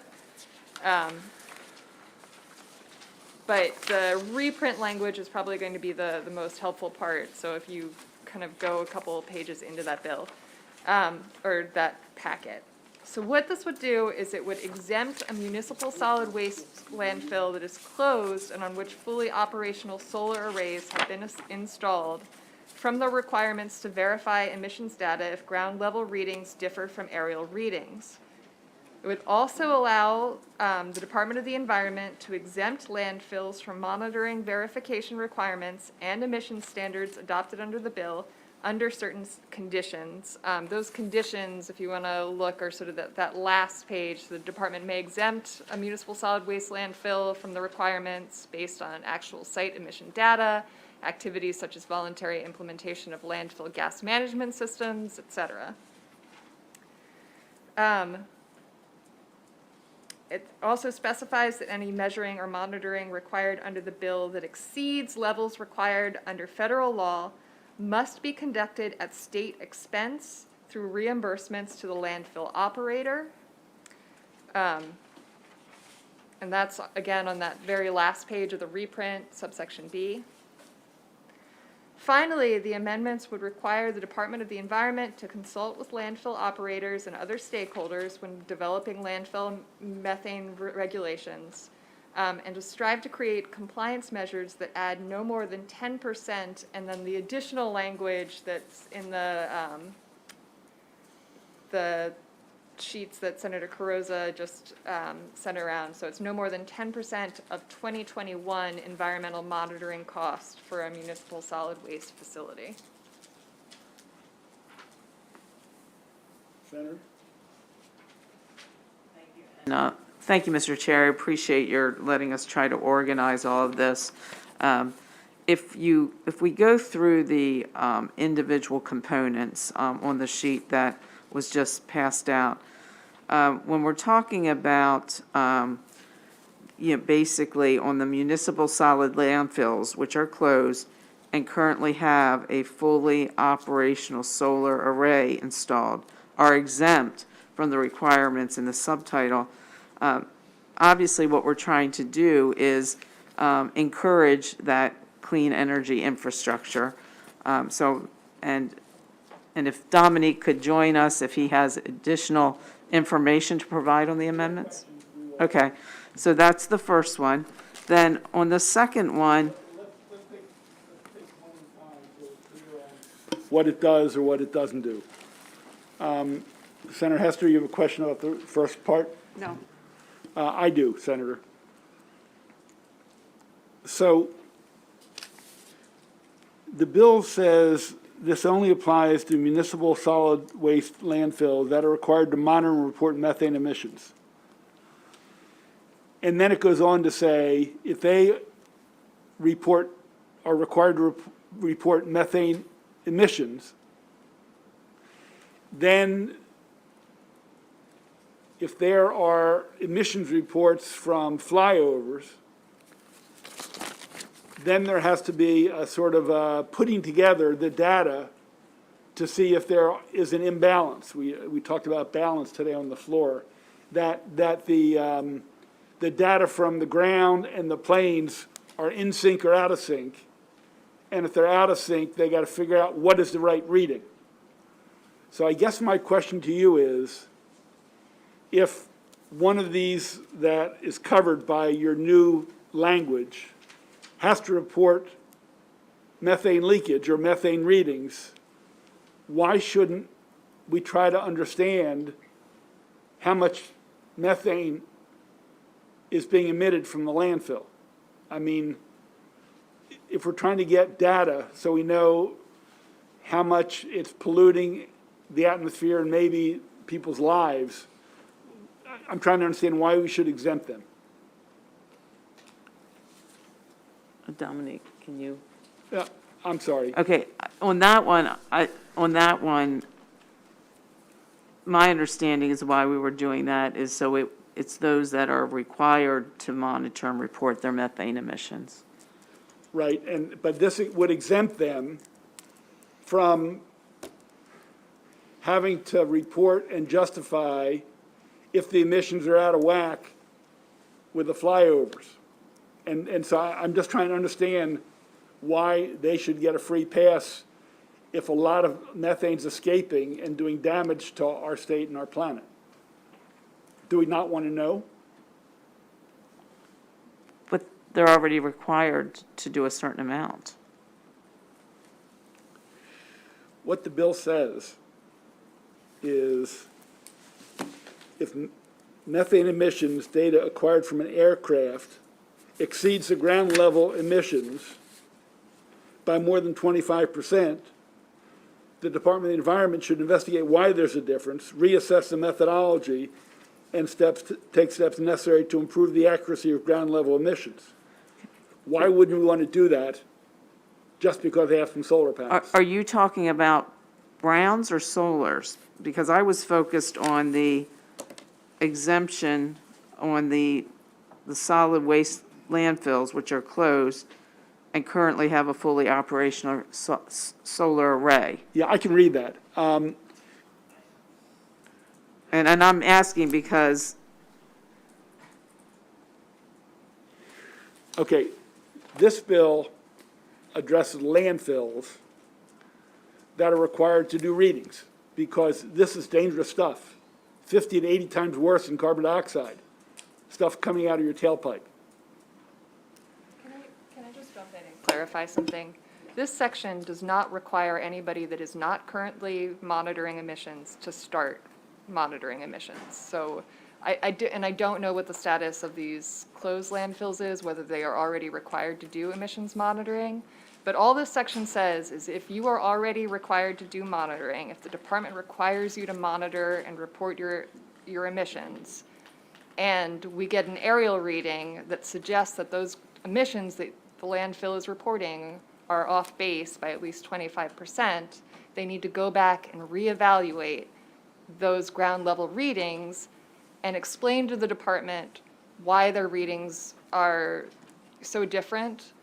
You know, either saying, oh, we've checked our equipment, you're right, we actually think we are underreporting, or to say, no, here's the scientific basis for believing our ground level readings are right, there must be something off about the aerial readings. That's all that section requires anybody to do.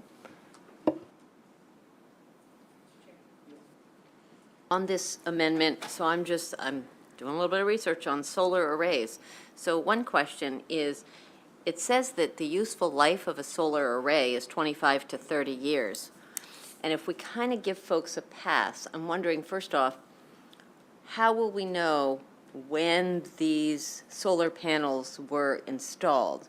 Whether they were installed effectively and correctly. I'm reading about south-facing and it's worth it to do higher quality, bless you, like their guidance. And it seems, if this is going to sort of let everyone off the hook, and in general, you guys know I'm a municipal ally, but I wonder about the idea of letting some of these folks off the hook so that we're not learning about the effectiveness of the solar panels and solar arrays at their landfills.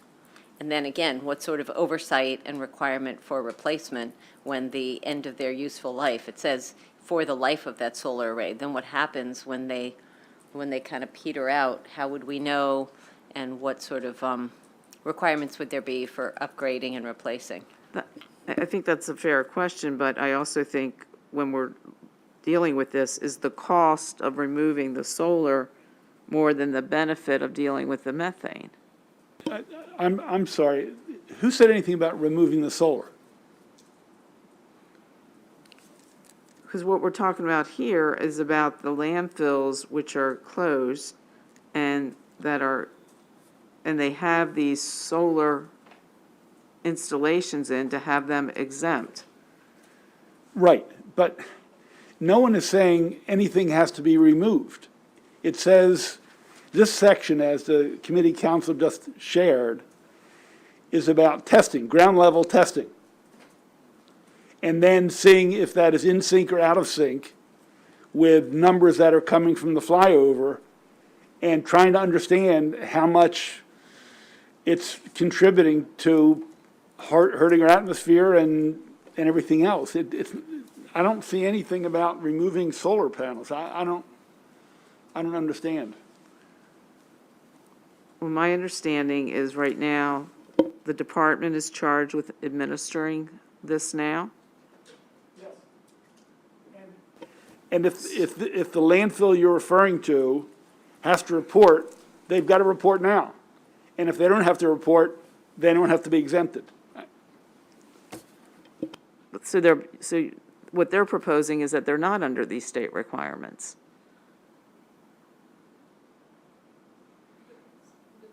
At least that part of the bill does not require any monitoring that is not currently occurring. So that section only applies to landfills that are currently reporting or are currently required to report emissions data. And it's just about verifying, checking that data against aerial readings.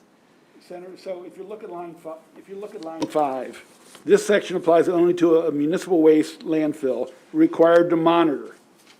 That is required. If they want exemption, it must mean they have to monitor and they don't want to monitor.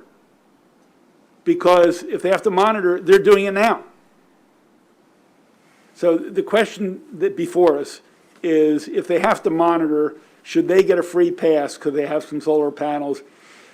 And we don't care if they're emitting tons and tons of methane, or they're reporting a number that is far, far different from what other things are doing. I mean, why should they be treated different from any other landfill? So- And it seems, what I'm reading here, is if they put up some solar panels, they should get a free pass and not be responsible for any methane that's leaking and damaging our atmosphere. I mean, tell Mr. me Chair, different. I understand, but I would also appreciate the opportunity, since we do have a MACO rep in the room, to share additional information that I may not have, not being a subject matter expert on this. Okay.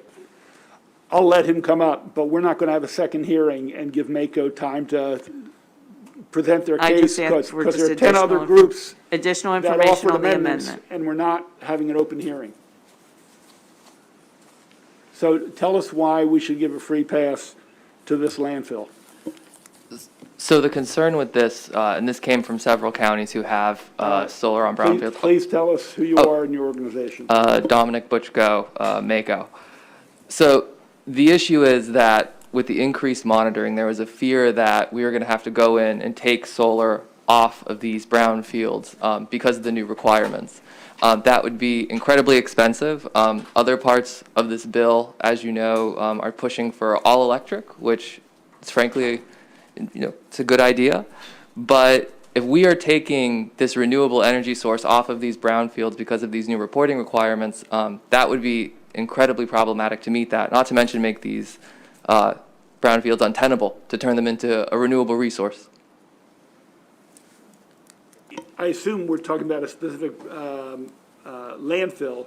Are they required to provide methane readings to the Department of Environment now? So I'm actually not referring to a specific landfill. I actually had near universal feedback of this kind from almost every county that has these installations.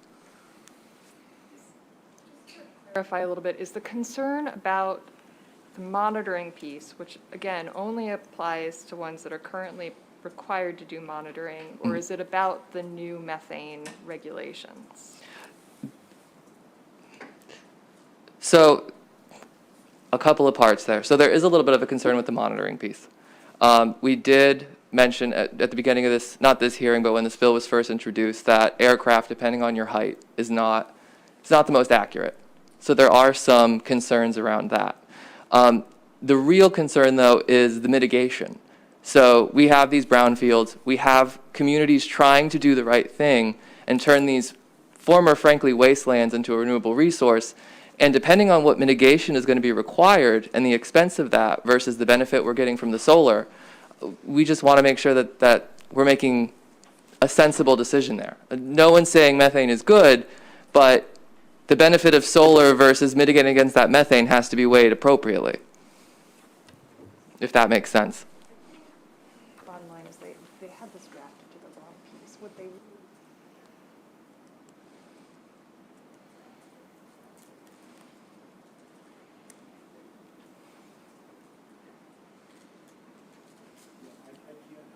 Drafted it.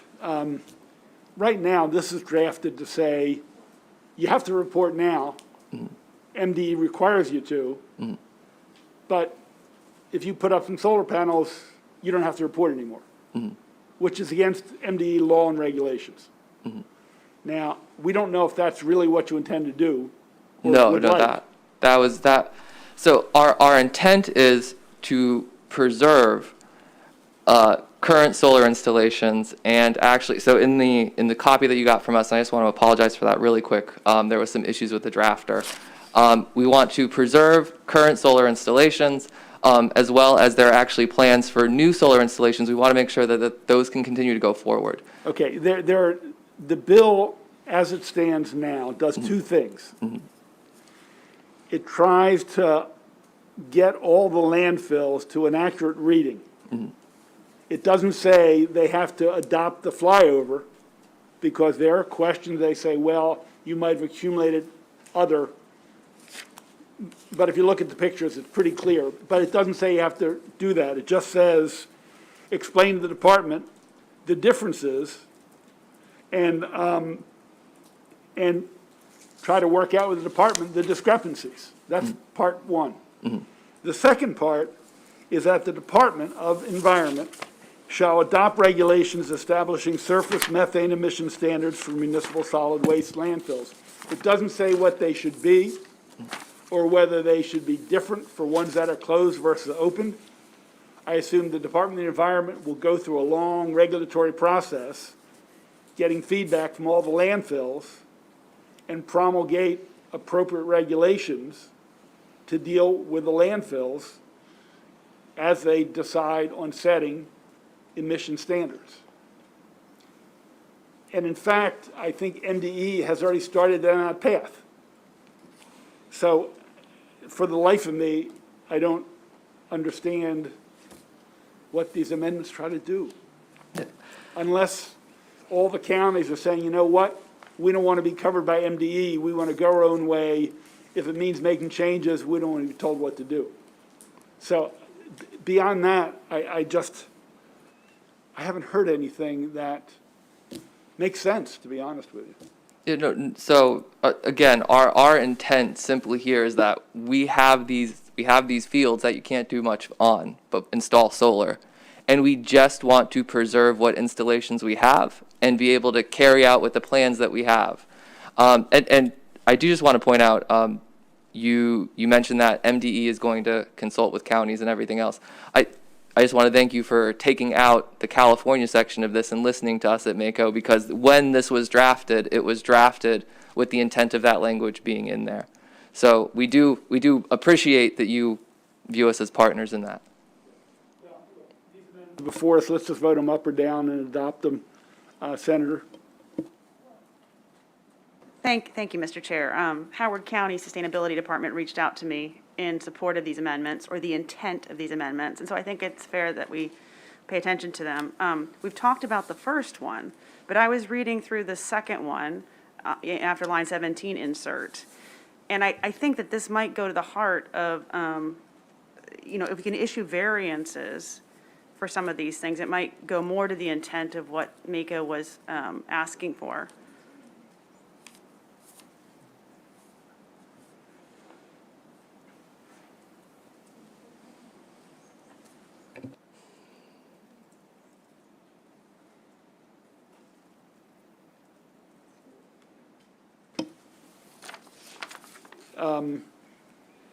I understand people are worried about what the Department of the Environment does. I assume anytime regulations are promulgated, there's a comment period. They send it out to all the jurisdictions.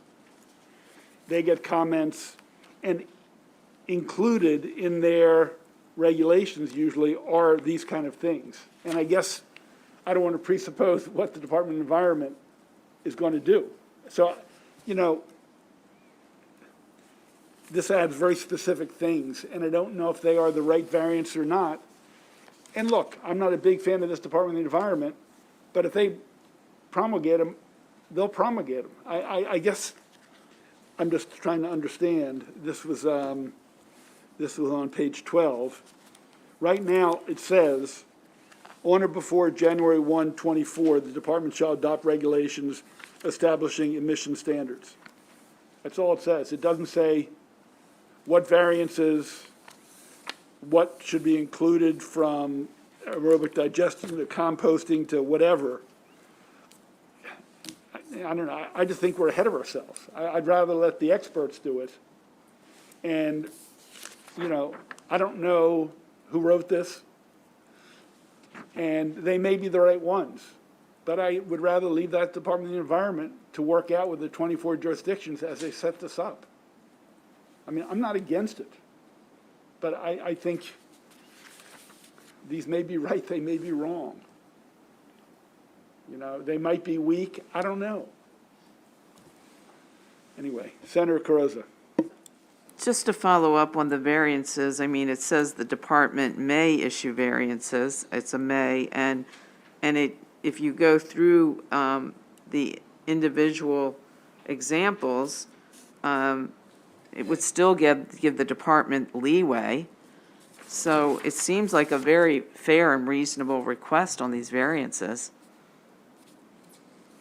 I read it as restricting the Department of Environment. Okay. even though it says may?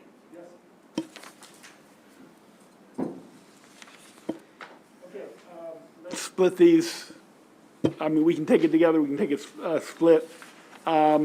Anybody want to adopt the first one on the top half of the single pager? Raise your hand. So I'm sorry, so just so we know what we're voting on, so you're breaking the amendments down and we're voting on? We can vote on the whole thing, if you'd Well, like. I'd like to go through the amendments, because I think there would be support for some and not all with the members. Well, we've been discussing it, Senator. I mean, We've only talked about about the first one. We just barely touched on the variances, and we still have other amendments that are in this packet. we're going to go through them. We're not going to take, I mean, no. Some people fundamentally think it's the wrong way to go. I don't want to get in the weeds of discussing composting systems. That is not the issue before us. So we're going to first take, if you look at the single page that was given to us today by Senator Carrozza with the explanation, the amendments proffered by the Association of Counties, the first half of the page on page 12, the solar array exempting them from doing the reporting. All those in favor of that amendment signify by raising your hand. I see 3. Those opposed? I see at least 4. That is defeated. The next one is the bottom of the second half of the page. Starts with after line 17, which would put in statute the variances for MDE to consider. It goes on to the top of the back page. Discussion on that amendment. Discussion on that amendment. Saying none, those that would adopt that, I'm sorry, Senator Hester. Thank you, Mr. Chair. I was just clarifying that as it's drafted with council, this applies only to municipal solid waste facilities, correct? For C? So municipal, yes, these are all municipal solid waste facilities.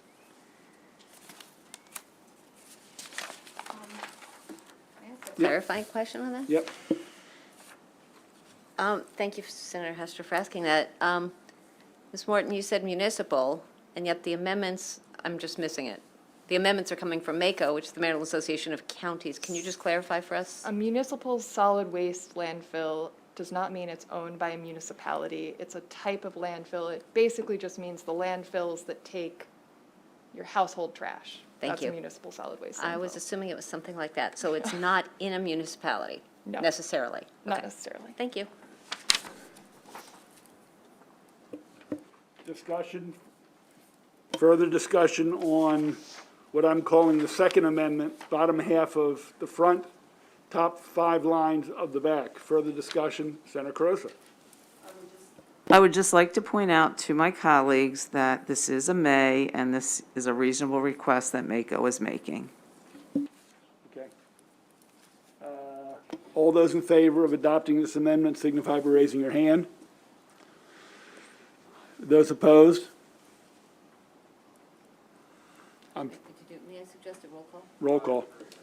Roll call. Senator Kagan? No. Senator Lamb? No. Senator Hester? Yes. Senator Ellis? Yes. Senator Gallion? Yes. Senator Carrozza? Yes. Senator Washington? No. Senator Riley? Yes. Senator Patterson? No. Senator Simon Yes. Senator Penske? No.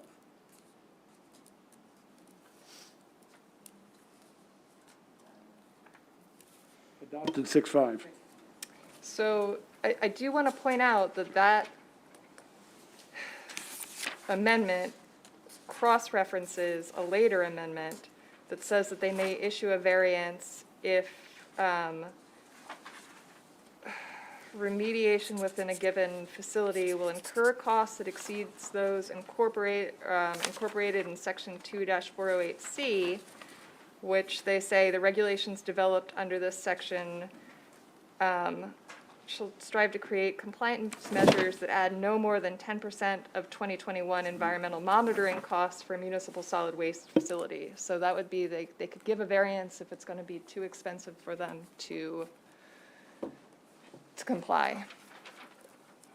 So, in other words, the bottom of the back page is part and parcel of that amendment. Potentially, unless you want to amend the amendment. What happens if we defeat the amendment on the bottom of 12? Then we would just cross that out of the amendment that was just adopted. Okay. Well, let's go right to the bottom of page, the back page. So this strikes, well, 29 and 30 is already stricken. You want the after 24 or after? Here or here? We're going to the bottom, I'm sorry, to bottom of the back that starts with B, the regulations shall be developed.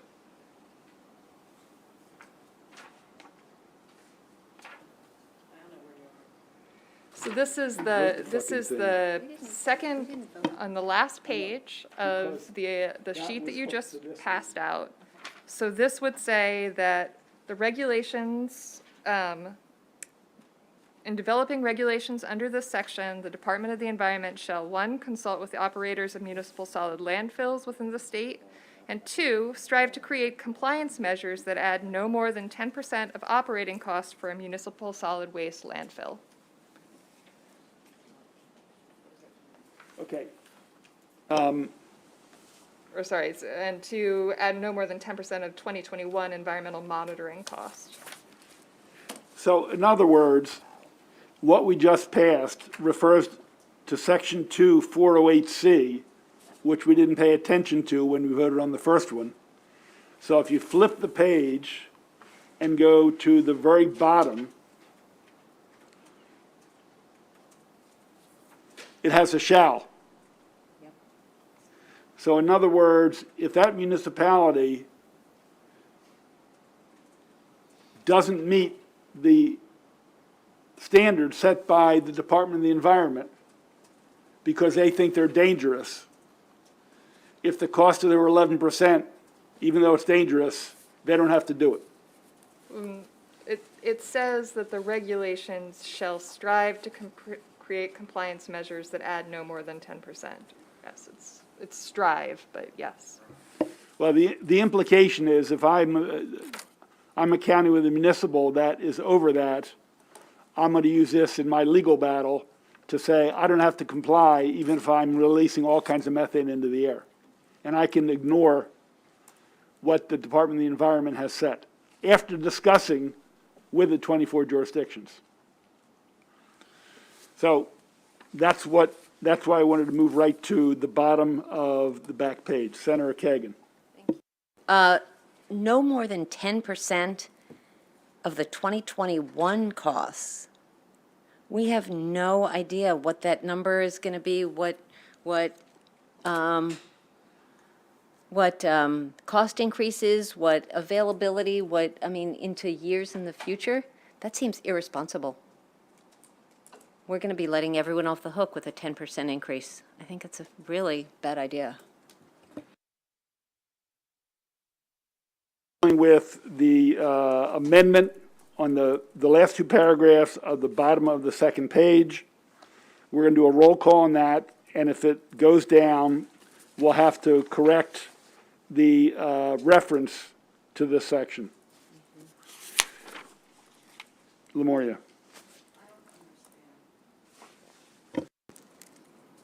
So, That no one realized that it had implications beyond that language, because the amendment you proffered refers to another section that we didn't discuss in our earlier conversation.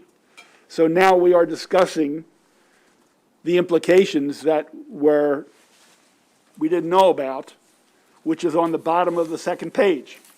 So we are voting on the bottom of the second page, and we're going to either adopt it or not adopt it. And if it's not adopted, we're going to have to go back and amend the reference to section 2-408C. I don't know how much clearer I can be. One is B, saying the regulation shall be developed in consultation with operators of the municipal solid waste landfill facilities, which seems, again, a reasonable request. And two, the 10%, again, is a reasonable request. I don't understand how that affects the may on the variances. If you would like to split B and C, we'll do that, Senator, but this is dragging a whole lot longer than I thought it would. Would you like B and C done together or separately? Separate, please. Okay, C, please take a roll call on Amendment C. No.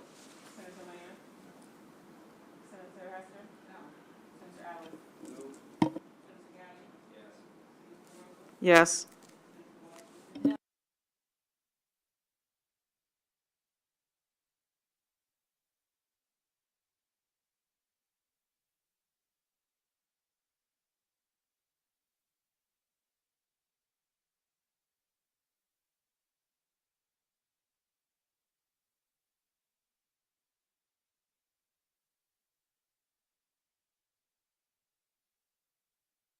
Defeated. Now we have B. Can someone, can committee counsel tell me when regulations are promulgated by the Department of the Environment, do they consult with the people they're regulating? I mean, they've already been working on this process, and my understanding is that they have already been consulting with the municipal solid waste landfills. Okay. On B, roll call. No.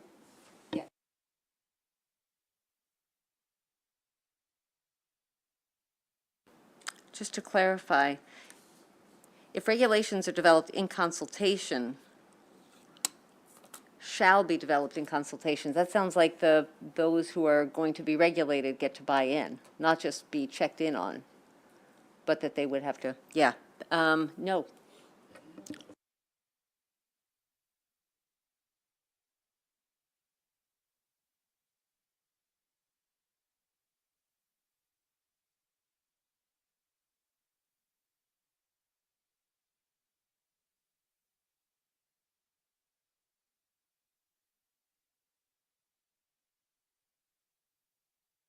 Now we have to go back to the second amendment that we approved, number 5. I don't know. Do we just remove number 5 in toto because it's all about 2-4086 C? Unless somebody wants to offer substitute to that, yes. Okay. As a result of not accepting C on the bottom of the last page, I would move that we remove 5 and I guess renumber 4, and renumber 6 to become 5, and renumber 7 to become 6. Okay. So, Number 5 on the bottom of page 1 is conditioned on the passage of the last one on the back page, which we defeated.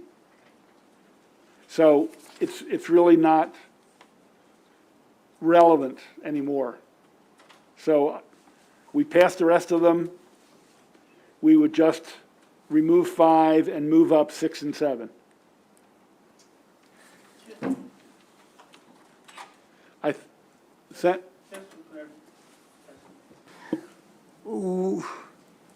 We passed, we had an emotion to do it. Now, we can't just say no. Don't we need a substitute motion or something to go back and change that? yeah, this is essentially a motion to amend the amended language is what we're considering right now. Okay. So the motion is to remove 5 and renumber 6 and 7. Senator Hester. when would be the appropriate time to offer a rewording of number 5? Just killed two from So you took that out. And so that's why this should come out. Refer to something that doesn't exist. Okay, so I would like to suggest that, once again, this is a may, or, yes, it's a may, that requests from municipal solid waste landfill operators that remediation within a given facility will incur costs, will incur, Okay. like, significantly high costs. Because if there's, you don't want to just throw, like, if there's a better way to, if it's less expensive to reduce methane in some other way, you wouldn't want to just throw, do it at any cost.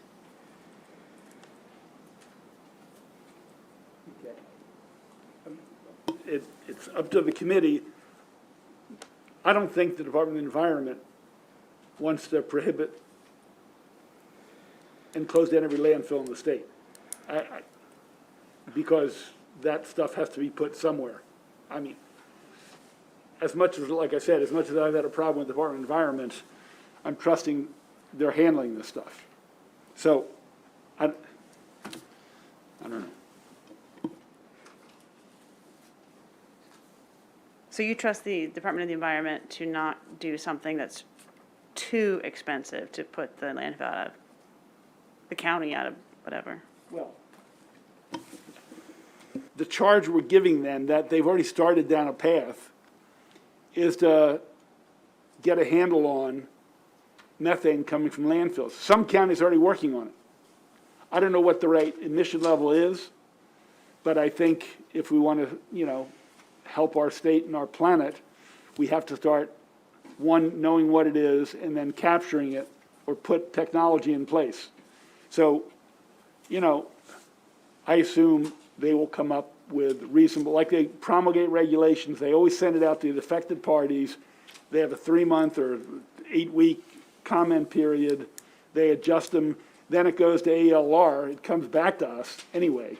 So I guess on this level, my view is not to micromanage. I mean, obviously, I had a bill yesterday that in fact did micromanage. But I think on this, I just think we don't have the expertise or knowledge, and I'd rather just put it in their hands. And when they have a process and a product, it's going to come back to us in ALR. And if it's out of bounds, we tell them to redo it.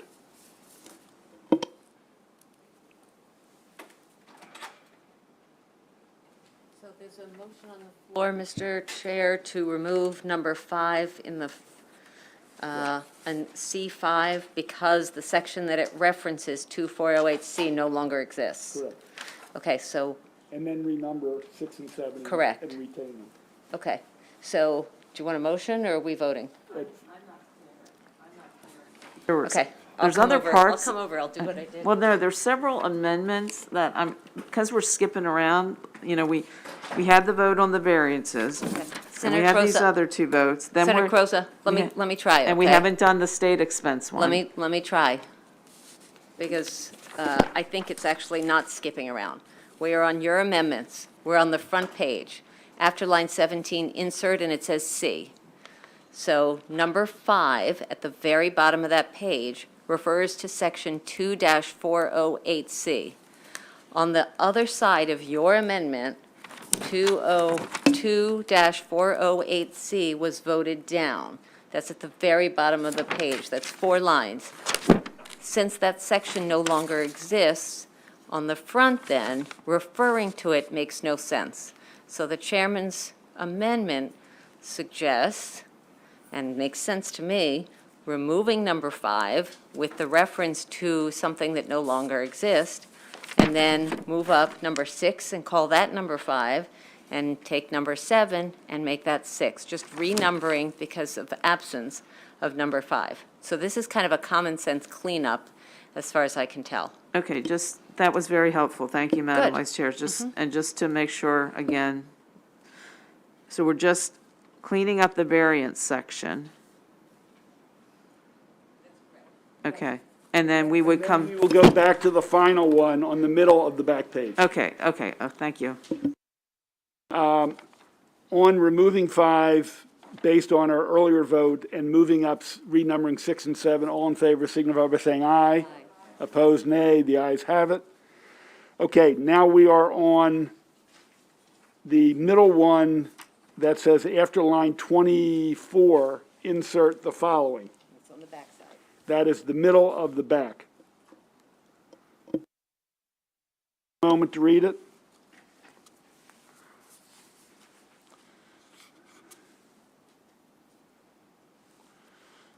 So just to clarify, what this is saying is that if the state ends up adopting monitoring,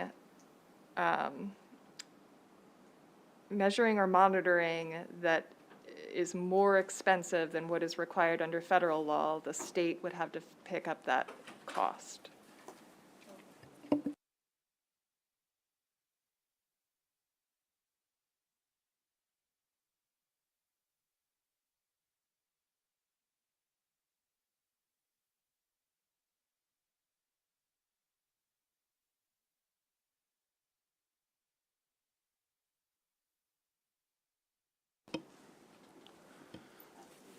Senator Gallion? Yeah, I just think, having the state cover this, I mean, this is a big ticket bill with a lot of new expense for the state. I think adding this little bit more is not obviously a backbreaker, considering all the other things that are going to be added through the legislation. So I think this helps out, having the state pay for this. So I'd be in support. Thank you. Mr. Chair, last night, this committee voted out a 50-50 bill when it came to, I'll wait. Mr. Chair, last night, we voted out a 50-50 split on election equipment and services so as not to put too much of a burden on our local governments, but also to have the state pay its fair share. I wonder if that would make sense.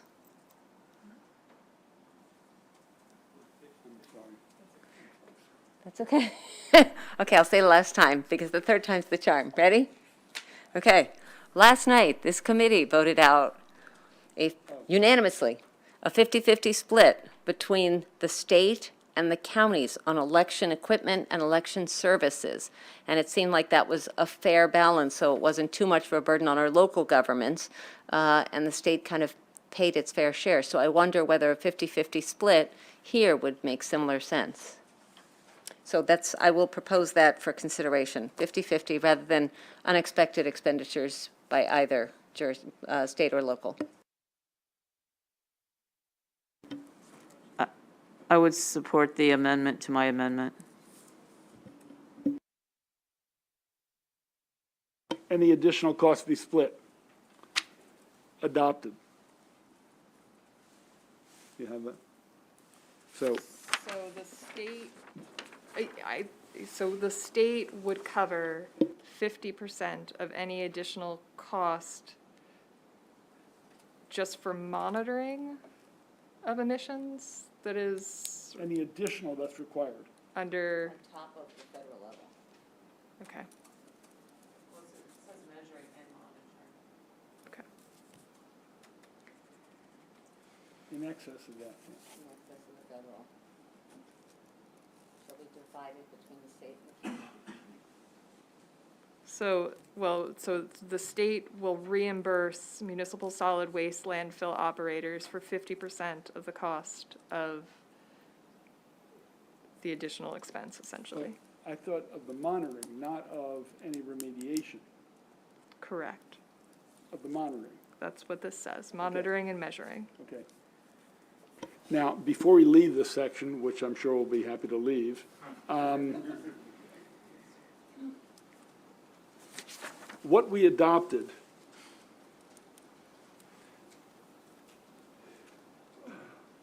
this says after line 17.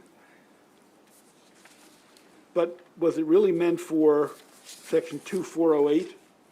So, and this is again where I would actually suggest that people maybe look at the amendments that I had drafted for Senator Carrozza, because although the MACO amendments say that it should be added after line 17, it says it may issue variances to section 2-407 and 2-408. So that would be both to the monitoring piece and to the emissions regulations that the department is adopting. So really, all of this should probably go in its own section. That's where I had drafted it, but,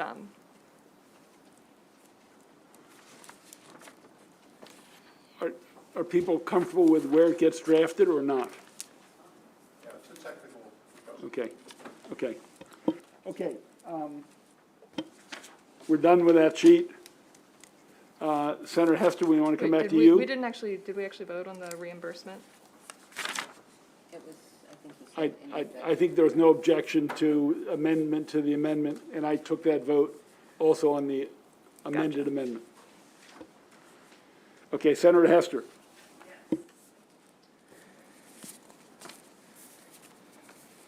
Hold on. I've got everybody's amendment, but there it is. Okay. We have a program called the Healthy Soils Program, and I'm offering this amendment because it was voted last year by this committee on the last climate bill. We have a Maryland Healthy Soils Program. It's never been funded, but there are significant ways that you can sequester carbon in our soils through this program. And so this is basically the same as last year's amendment, just including $500,000 annually for 4 years to this program.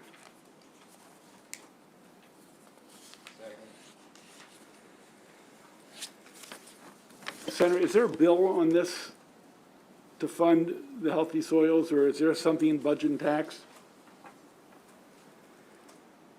There is no bill on this, no. Is there a request in the budget for healthy soils? There will be. No, I meant, let's put this bill aside for a moment. Well, I just need to know what's happening here. I don't know if we're glomming this on, or if there's another effort in the budget to include it, or the governor's put it in the budget. This comes as a bit of a surprise, which is fine. I just am trying to understand what's happening, that's all.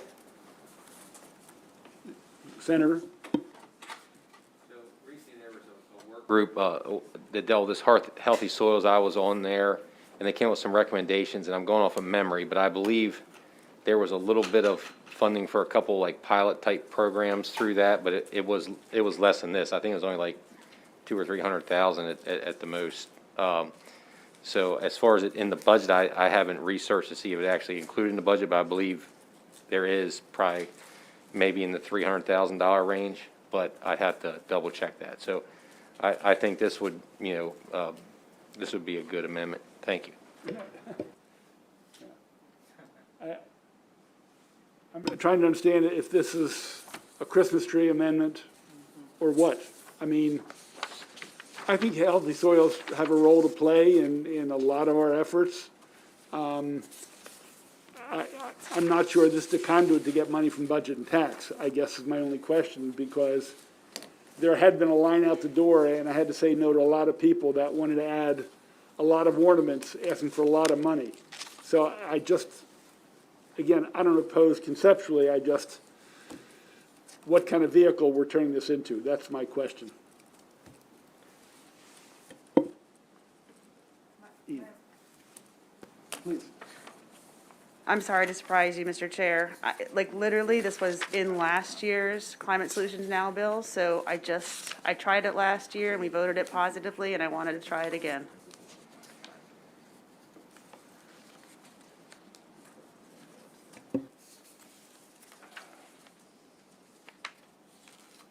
Further discussion?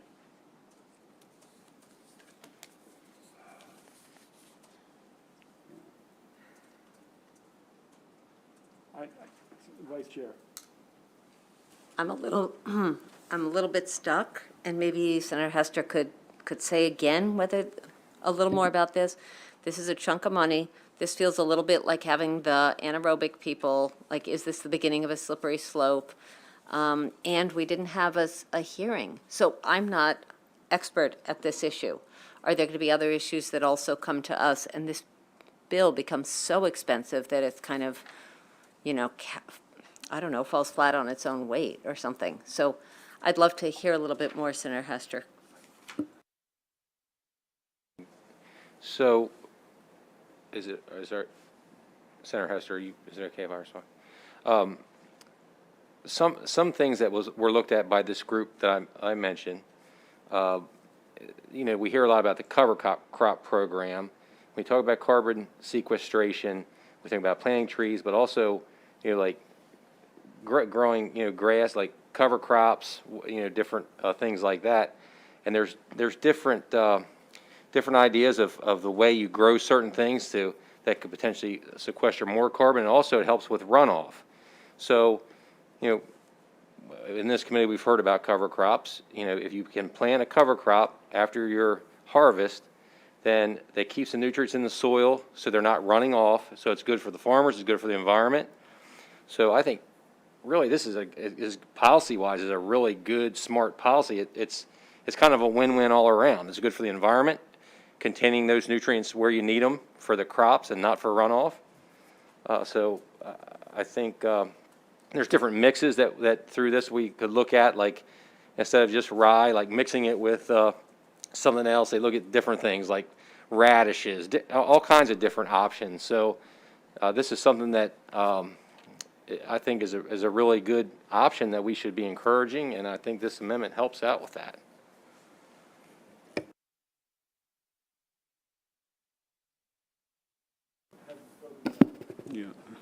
Yeah, thank you, Mr. Chairman. So this $500,000, what would it do, what will it buy?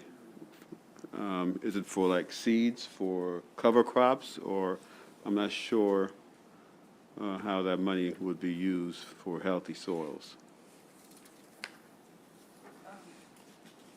Thank you for the question, Senator Ellis. So Dr. Sarah Villa of the University of Maryland, she lives in my district. She's done all this research on carbon sequestration. So it was my intent that this would be another way to deal with the climate crisis. I can send the committee afterwards the report that's been done and published by USDA. But they talk about like cropland management, land use changes, lots of things. And then they've done actually the greenhouse gas reduction. So for example, residue and tillage management from intensive to reduce to no-till. And it gives you, how much carbon you can sequester, conservation crop rotation, mulching,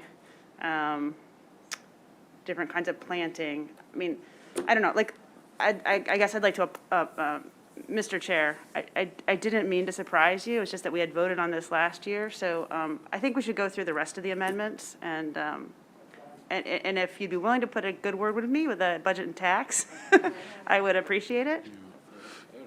So, At least from my perspective, would be a better route. But I can't write the check. That's upstairs. They write the check. Let me go through the other amendments. Okay, please. Hold on, let me get organized. Okay, so on page 2 of my amendments, after we get through with the Healthy Soils program, which is a great program, so on page 7, line 10, we're inserting make grants and provide incentives for retrofitting multifamily buildings for the purposes of meeting greenhouse gas reductions.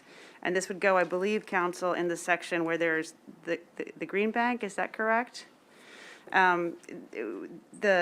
We heard the testimony from the Multifamily Housing Coalition, and they had sent me a bunch of different examples of how much, other states like New York and Vermont and DC are doing to help these, large affordable housing, apartment buildings transition to electrification. And so there's no money specified because Budget and Tax is working on that part of it. But this would at least allow the policy option for the bank to make grants and provide incentives for retrofitting multifamily buildings for the purposes of meeting the greenhouse gas reductions. Something just quickly, because this is in the general, the authorized uses for the C3 fund, which is this green bank fund. Already, so page 7, line 4, the fund is intended to provide financing for qualified projects, which is a defined term that means a project related to anything in subsection B. So that's on the previous page, lines 17 through page 6, line 7. So it's things like facilitating electrification, enabling improvements to energy management and efficiency, to reduce greenhouse gas emissions from the building sector. I would suggest, And look at number 5. Go down to number 5. and target implementation of energy and weatherization measures for low to moderate income households. I would suggest that if the body decides to move forward with something like, with this amendment, rather than putting it, first of all, this fund isn't really for grants, it's for financing, so it's for loans and things like that. Rather than putting it in this sort of general piece, which is really talking about big picture, I would put something under, subsection B that says, so including project planning to retrofit multifamily buildings for purposes of meeting greenhouse gas reductions. I mean, it would just call that out specifically as one of the uses amongst these other kind of general project uses. Yeah, and Senator, if I could, one of the amendments we adopted earlier on page 7 says that except as provided in subparagraph 2, at least 40% of the fund balance shall be used for qualified projects in low and moderate income communities. Now, I don't know if that's, I think this was affordable housing folks, I think you referred to them. So, look,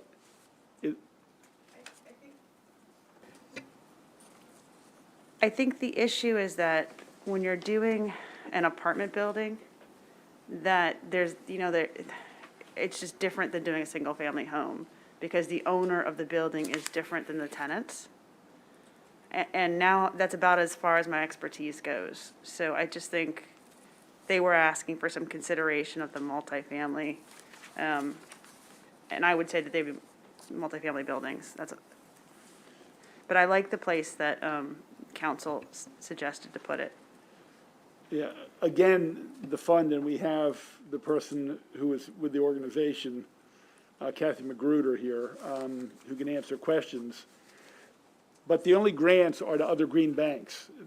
These are bridge loans, and we're not, because the $5 million will go away by tomorrow if it's grants. So it's meant to capture other investments and give them taking care of interest, taking care of bridge loans. So I think this goes a lot further and would potentially deplete the money, although if there are good projects in multifamily households, I assume they will be considered. Why don't you come up, Ms. Magruder, tell us who you are. I would almost say good evening, ladies and gentlemen. Thank you for, I'm Kathy Magruder with the Maryland Clean Energy Center. Senator Hester, I think you of all people are very familiar with the MD PACE program, and we thank you for your work in that space. Project planning costs can be factored into PACE financing. So if there is a multifamily project, which would be considered a commercial entity, they are eligible for PACE financing and could include those costs in the lending for that project. We do think that the 40% focus on low to moderate income will also help us target this market sector and try to find solutions that would be workable for it.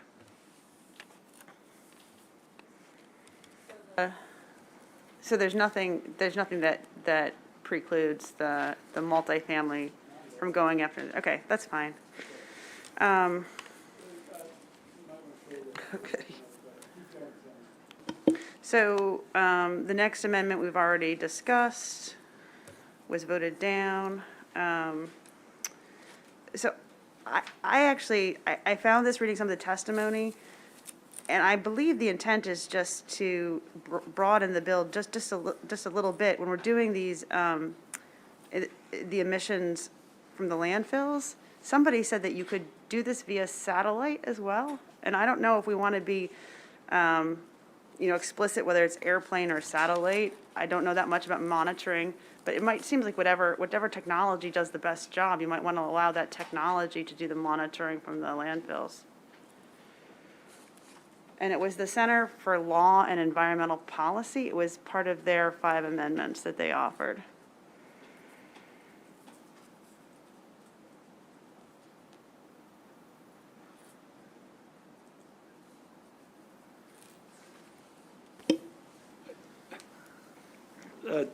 Senator, at least from my view, if it's proven effective technology, I have no problem with it. But I have to tell you, all the concerns we've heard so far is the further you get away from the earth, you're measuring even a broader swath. But if we put language that says other proven technology to measure, including satellite, I don't care. Yeah, I'm not ambivalent, I mean, I'm not pushing for satellite monitoring, that's out of my comfort zone, but I do think we don't want to be restrictive to only airplanes if it's something else that's proven technology, Or other proven technology that scientifically based. serves as an effective measurement. Yeah. I'm fine with that. Any objection? Oh, hold on. So if methane emissions data acquired from aircraft observations or other scientifically proven technology, it's broad. I'm just throwing it out there.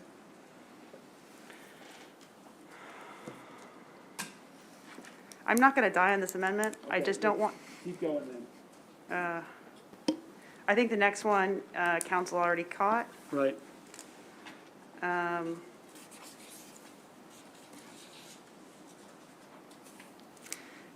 the last one, I think I had tried to offer last year also, but if you're thinking about methane, one of the best things to do is to keep the organics out of the landfills. And so we need places for composting. And so in this report from July 2019, MDE was supposed to do a study on land capable for organic material diversion and infrastructure. This was a recommendation of their study group from 2019. The study still hasn't been done. And I just thought that I'd offer this up for discussion because we're just looking for state land where you could possibly do composting, and that's another way to prevent the organics from going into the landfill in general. So just a request for a study for your consideration. I know there had been, I don't know if it was this year or last year, other bills on composting. I thought there was a statewide bill on that. This was stripped out of Delegate Charkoudian's bill 2 years ago because the Department of the Environment said it was going to be outrageously expensive, and we believe that that was an erroneous fiscal note.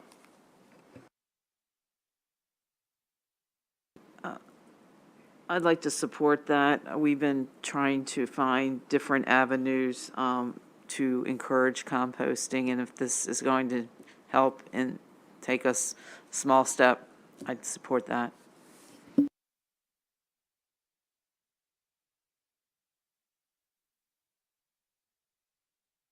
I said I think we might have hit a kumbaya moment perhaps, but the chair hasn't started the singing.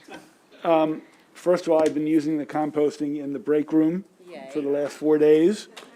And I have requested my own composting in my town that has composting, so I think I like composting. There you go.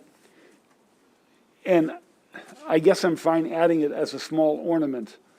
But I would say this, Senator, this is one of about 20 or 40 strategies, even just on methane alone, because I'm sure someone is going to raise cow flatulence, and I really am not looking forward to that debate on the floor, on the bill. So all I'm saying is I support it. I think I voted for Delegate Charkoudian's bill, and, I support the concept. If people want to put it in this bill, I guess it's okay. It makes me a tiny bit nervous. Senator Washington. Chairman, if we want to do it, we have another vehicle. Senator Heddleman has a bill that we heard January 19th on a grant program to reduce on compost in schools. So if the chair is uncomfortable with this particular shiny bulb, there is another should I continue tree that we could put it on.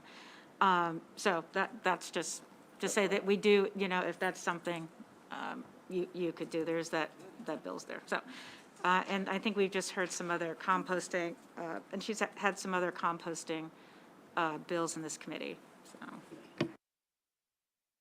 I think it's important that we have these discussions, because when the department, you know, isn't following through on one of its own recommendations, we need to make sure that we get things done.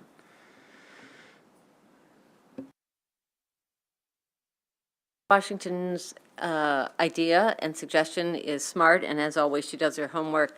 I think that this bill is going to get a lot more publicity and attention and focus on all the details than any one of our other environmental bills that the committee passes out. And so I actually like the idea of putting it into this bill. So I would support Senator Hester on this one.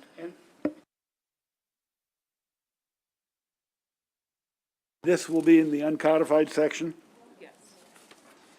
Do we have any idea how much this is going to cost, Senator Hester? But it's all pending. They didn't do it before, you said. Well, they're going to get a consultant. It's a survey of available state land for composting. How hard can that be? Oh, okay, okay. It's just okay. a study. Fine. Okay, any objection to adopting it? Done, that's in. Okay, let's go back. We skipped 2. 3, I think, hold on. Yeah, I mean, that's a question of whether that's done offline with budget and tax or it's put on this bill. I understand you want to put it on this bill, which you probably won't vote for, but that's okay. Like possible, even at the end, I can't support it, I want it to be the best thing for it. And if it adds to the cost and we have to raise money for it, that's another discussion. So, Senator, you want to press it on this bill or a separate conversation? This bill. It's $2 million. Yeah, for 500 a year, for 4 years. I think that comes to $2 million. Yeah, they were asking why, so that's, Senator Ellis, I'm sorry, I had No, the that's vice okay. chair, Senator Ellis can go whatever. first. After we're done with this, does the bill goes to budget and tax? It does. Okay, so we can put it in there, and they can, you know, do it accordingly then. good, Is my suggestion, yeah.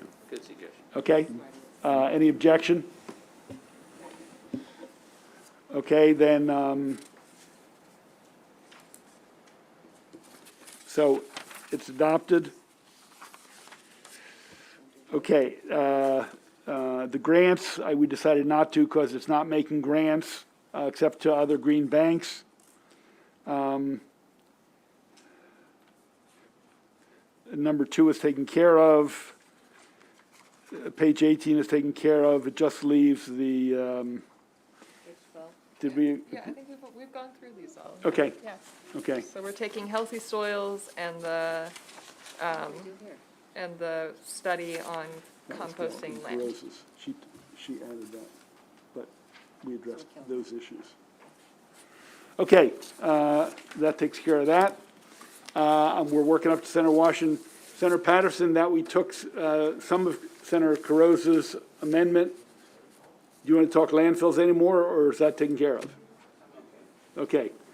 Okay, we're down to the last set. Senator Washington.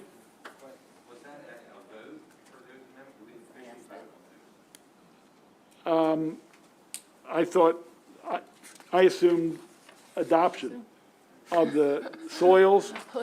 Let's do an official vote. Okay. Any objection to adopting the healthy soils E on top of, bottom of page 1, top of page 2? I see no objection. That's adopted. Did we include the satellite? No, I think we moved on from that. Okay. And then the compost, any objection to that amendment? Seeing none, that's adopted. Okay. Down to the last set, which is centered on the new Job Corps for addressing sustainability and environmental justice. I know Senator Washington's been working on that. It's the it's not a simple amendment, but it's the last area of amendment. Yeah, and do we, sorry, I just haven't had time. I have the amendments. Do you want to see reprints?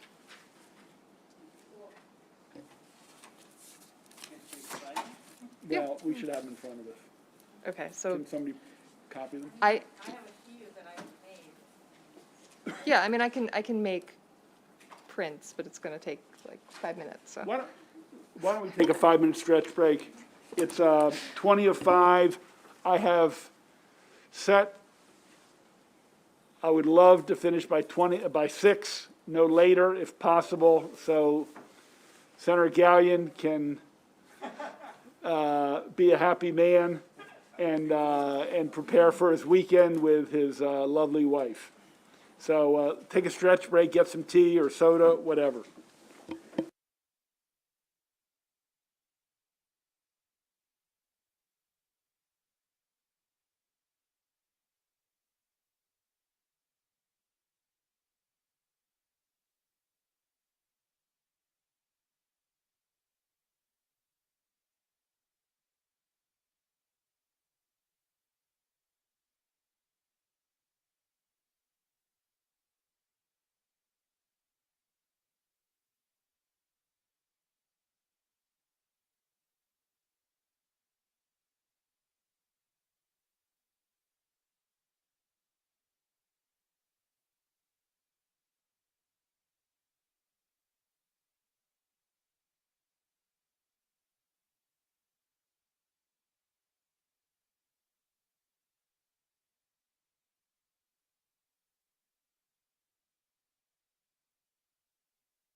Have a quick correction, contacted Aaron Appel, who's the lobbyist for the geothermal group.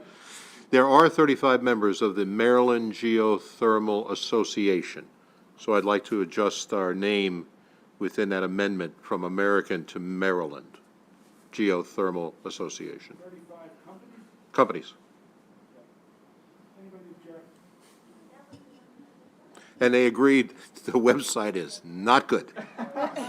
I'm sorry. The website is. Okay, literally, the website won't load. The Facebook page had 11 followers, and Charity Navigator doesn't even know who they are and doesn't approve of them. I liked your earlier version of a little bit of vagueness, and if one of Ms. Appel's 35 people wants to step up, then that could be lovely.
Moving on to the last set of amendments from Senator Washington.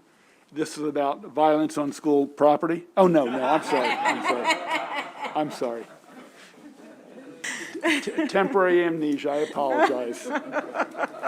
Just a little lightheartedness on a Friday at 5 o'clock. Definitely. It means it's time for us to imbibe, but we'll finish our work first. Yes. Okay, Senator Washington, the floor is yours. Okay, thank you. Thank you, colleagues. This section is revising a couple of components of the Environmental Justice Commission and also the Maryland Climate Justice Corps that is created as a part of the Climate Solutions Bill. It is a separate and new concept that is in the climate it's in the Climate Solutions Bill. So also, in drafting these and preparing these amendments, I also read very closely the Maryland Commission on Climate Change's report in the areas of its goals around environmental justice, climate health, and public health, and also its goals around education, communication, and outreach, and its statement of a more equitable, inclusive climate strategy. The first amendment, so I would say amendment number 2, which is the entire thing. So to follow along here or at home, we're going to start with page 9 of the bill. And that is where on this page, it defines under the education article what certain things mean. I recommend an amendment to what an environmental organization constitutes to include an organization that does education and job training. And that is, again, to accommodate what we'll be putting forth forward. Senator, so we're working off the reprint in the new packet. You're working off the reprint? No. I don't have a no, reprint. I want us on the same page, literally. So I want us to talk in the same language. You have there's a sorry. reprint. At the back of your new packet, there is a Sorry. reprint. Okay, I was just going with my thing, let me see. I mean, looking at it in context might be better. Yeah, I must have, I don't know what I just did. I'll follow your lead. What did I? You know what, I didn't take one because I just assumed it would be what I was working on. Well, you have it committed to memory. Thank you. Right. Thank you. Okay, great, okay, good. So then Well, we're so on now we're page 9 we of are the on page 9. Washington Yes, amendment, the back section where Yes. it's in the reprint. right, that is Okay. correct. It's still, actually, it's good, it still works. It still Yes. is page 9. Exactly. Lines 25 to 27. So this is changing what, or adding to the meaning of a nonprofit entity. So currently, under current law, it's advocacy or action, and I propose adding education or job training. And then also under the current definition of environmental education, it just talks about related to conservation, stewardship, and then I added climate change. So that's the first thing I'm doing. Then, there is the Environmental Justice Commission, which is what's referenced in this part of the bill, when it's referring to the commission, it's referring to our Environmental Justice Commission. There's a slightly longer name, but, so something that I added to, so the department is supposed to staff the commission.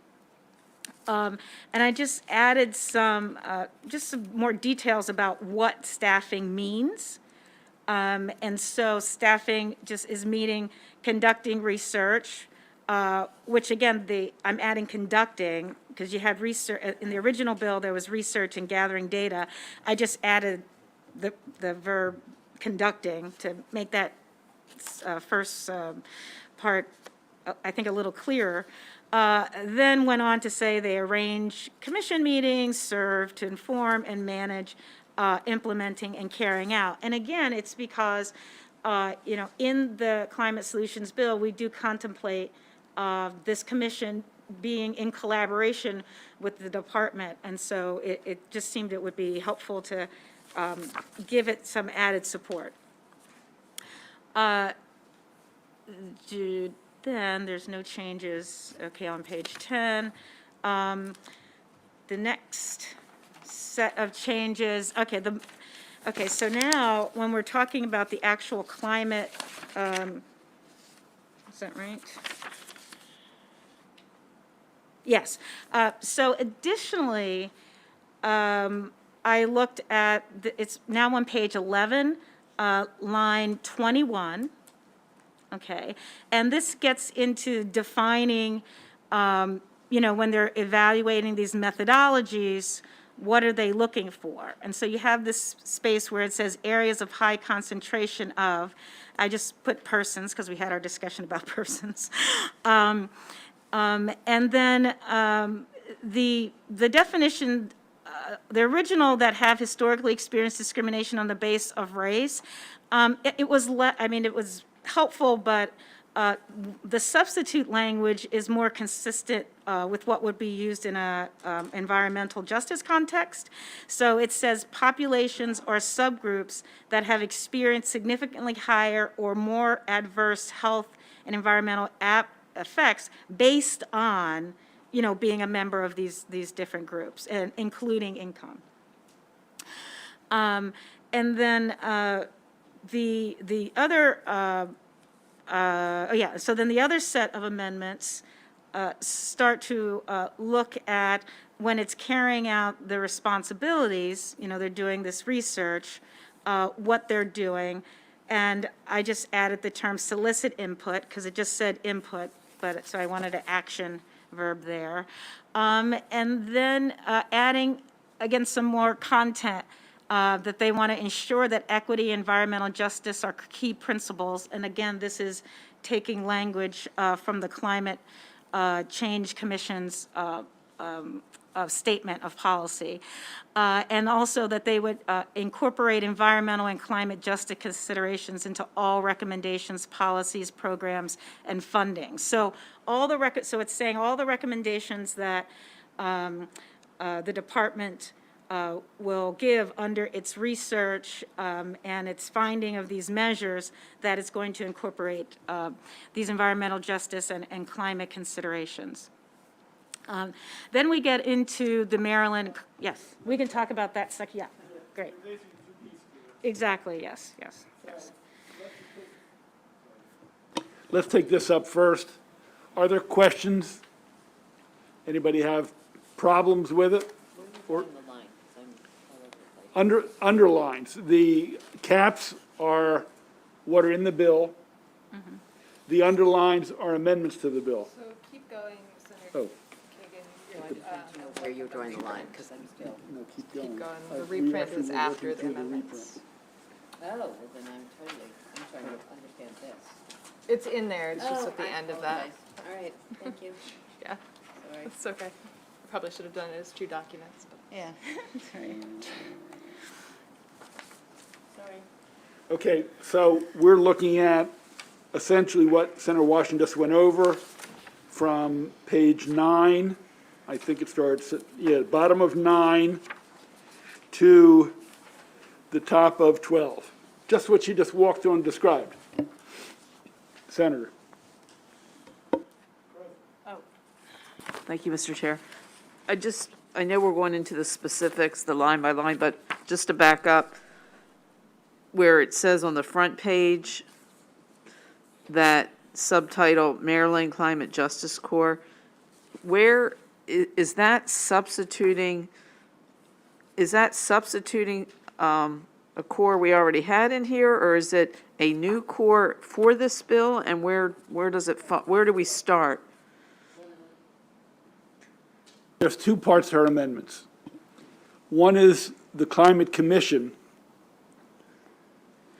and charging them with certain responsibility. That was in the bill we passed last year and again is in this year in much the same posture.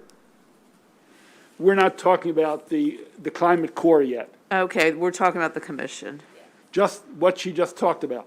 Okay. So in other words, on page 9, this talks about the Climate Commission that exists, that actually Senator Patterson is on, Senator Delegate Regina Boyce is on, numbers of other people are on, and has existed for many, many years, and for many of those years was moribund and didn't do much. Okay.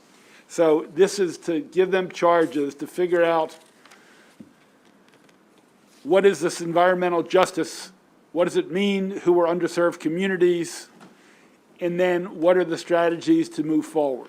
So we already have this, I'm looking on page 32, Whoa, or I'm sorry, Whoa. where it says Commission on stop. Environmental Justice? I asked everyone to be on the same page in the packet that was just distributed. On page 9. Yeah, you said page 32. I'm sorry, I was looking at the bottom page, I'm sorry, I'm on page 9. Okay. But it says, the commission we're talking about is the Commission on Environmental Justice and That Sustainable, already exists, correct. which already exists, okay. So what we're talking about now are the underlines, which clarifies the language that was in the proposed bill. So if there's any discussion or disagreement, I mean, I find it friendly amendments. I'm fine with all of it, but it's in the body, in the hands of the committee. But if people are ready, we will entertain a motion to adopt the first part of the Washington Amendment on the Climate Commission.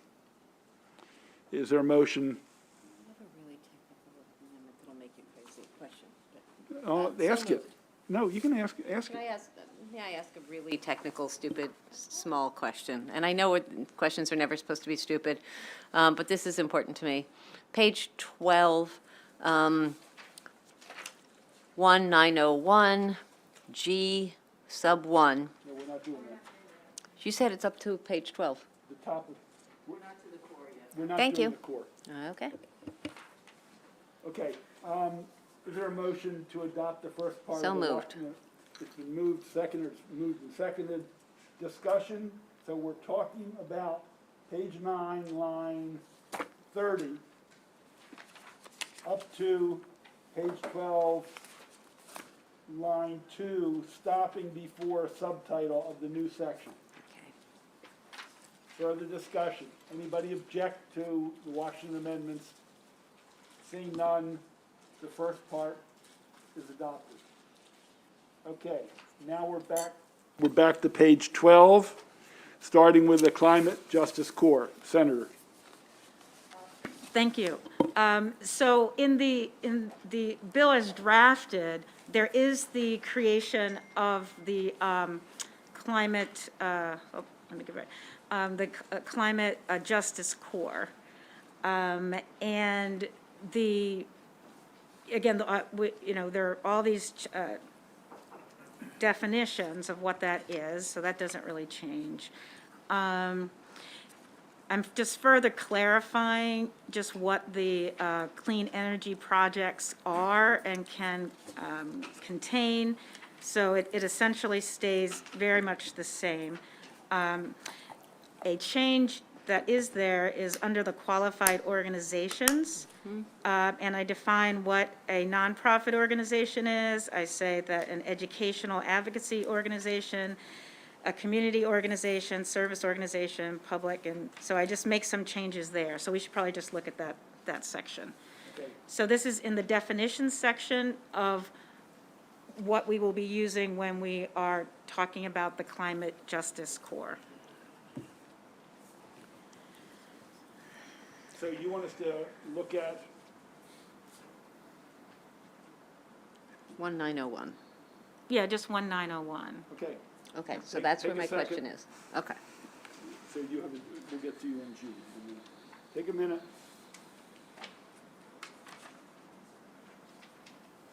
Now, the language that you see, it's written, I think it's written as an amendment, but it's not really anything changed. I think they just moved it a little bit, which is why it's underlined. But really the only thing that is different than as drafted is the qualified organization section, so section G. So, Senator, so the first part of it is what was in the Yeah. original bill? Yeah, roughly? yeah, they just moved it. I think that's why it, Yeah, and I might be able to help here a little bit because the amendment drafter did send me sort of a copy of with the changes highlighted. So in this section, the major changes are going to be to the definition of qualified organization. Yeah. So that's, pretty much. we're looking, it doesn't really matter if you're looking at the reprint or the actual language at this point because it's identical. This is basically because they are moving the core program, it's drafted to a different place in the code. But qualified organization, the original bill said a nonprofit organization, a community association, a service youth or civic group, a county or municipality, a unit of state government. This says a nonprofit organization or institution, not-for-profit organization or institution, or non-business entity. And then it also adds an educational advocacy or job training organization. It adds number 5, a public or private educational institution. And number 7, it adds or local government to the state government. So these are the organizations that could potentially host core participants. The question, okay. Okay, I have two questions then, if I can ask. Okay, to start, Ms. Morton, G1, so nonprofit organization spelled correctly with no hyphen, and then it has not hyphen for hyphen profit organization. And in Maryland code by law, several years ago, we actually changed that so that there was consistency in our code books because it was impossible to figure out nonprofit, one word, non-hyphen profit, not for profit with hyphens, charities, charitable organization, 501c3, and people couldn't find stuff. So I'm wondering why it is when we took all those off, why we're proposing to possibly put one of those back in. I wasn't aware of that history. Again, I thought I was being, trying not to eliminate anyone, but if there's a common understanding, then I have no problem. You can. April, unless you tell us that there's some reason we should put that in there, I think I would really like to take that out. Yeah, Yeah. G1. No problem with that. So just nonprofit organization, that is usage in the state of Maryland right now, and not hyphen for hyphen profit organization. So I think everything else, we can just take that out. And my second question is, I mean, I think the implication is that these should be organizations that work on the environment, or that this will be working on the environment or environmental stuff. But it doesn't say that, and I wonder if some clarifying, an advocacy organization, an educational advocacy or job training organization is really broad. So hypothetically, an advocacy organization could be the National Rifle Association, there could be really anyone. And I wonder if there's an educational advocacy or job training organization with a focus on the environment or something, and again, I leave it to you and legal counsel to clarify, but that seems awfully broad to me. So I think it's not really necessary, because this is just baseline what, eligibility to host a student. You still have to have a qualified project for them to work on. Yeah. Which it goes into, it has to be related to climate justice. So if the National Rifle NRA has a climate justice project that they can justify, they might be able to get a core member, but. Yeah, I think if you look at the next page, this is under the subtitle of the Climate Justice Core. And if you look at the next page, it has the 5 purposes. Yep. And since it's under the same subtitle, I think it's not only implied, I think it has to fulfill those purposes. Is that right? Right, and I think you also want to be a little bit careful about not narrowing the definition too much, because, for example, you might have a community association who is not primarily focused on environmental issues, but who might have a project that would be a good fit for one of these people. Like planting trees we talked about last year, a local nonprofit or community association in Waldorf, we can put young people or not young people to work doing that. 901, I mean, we're generally cool with. No major changes needed. We don't have to vote it separately, but I want us to proceed efficiently. Okay, let's go to 1902. And as the chair said, it's essentially going through the purposes of the core program, and also a change is that instead of being administered by the Chesapeake Bay, it's being administered by the Maryland Department of Energy, so MDE, and that they will be in consultation with the core board. Sorry, the environment, right, sorry.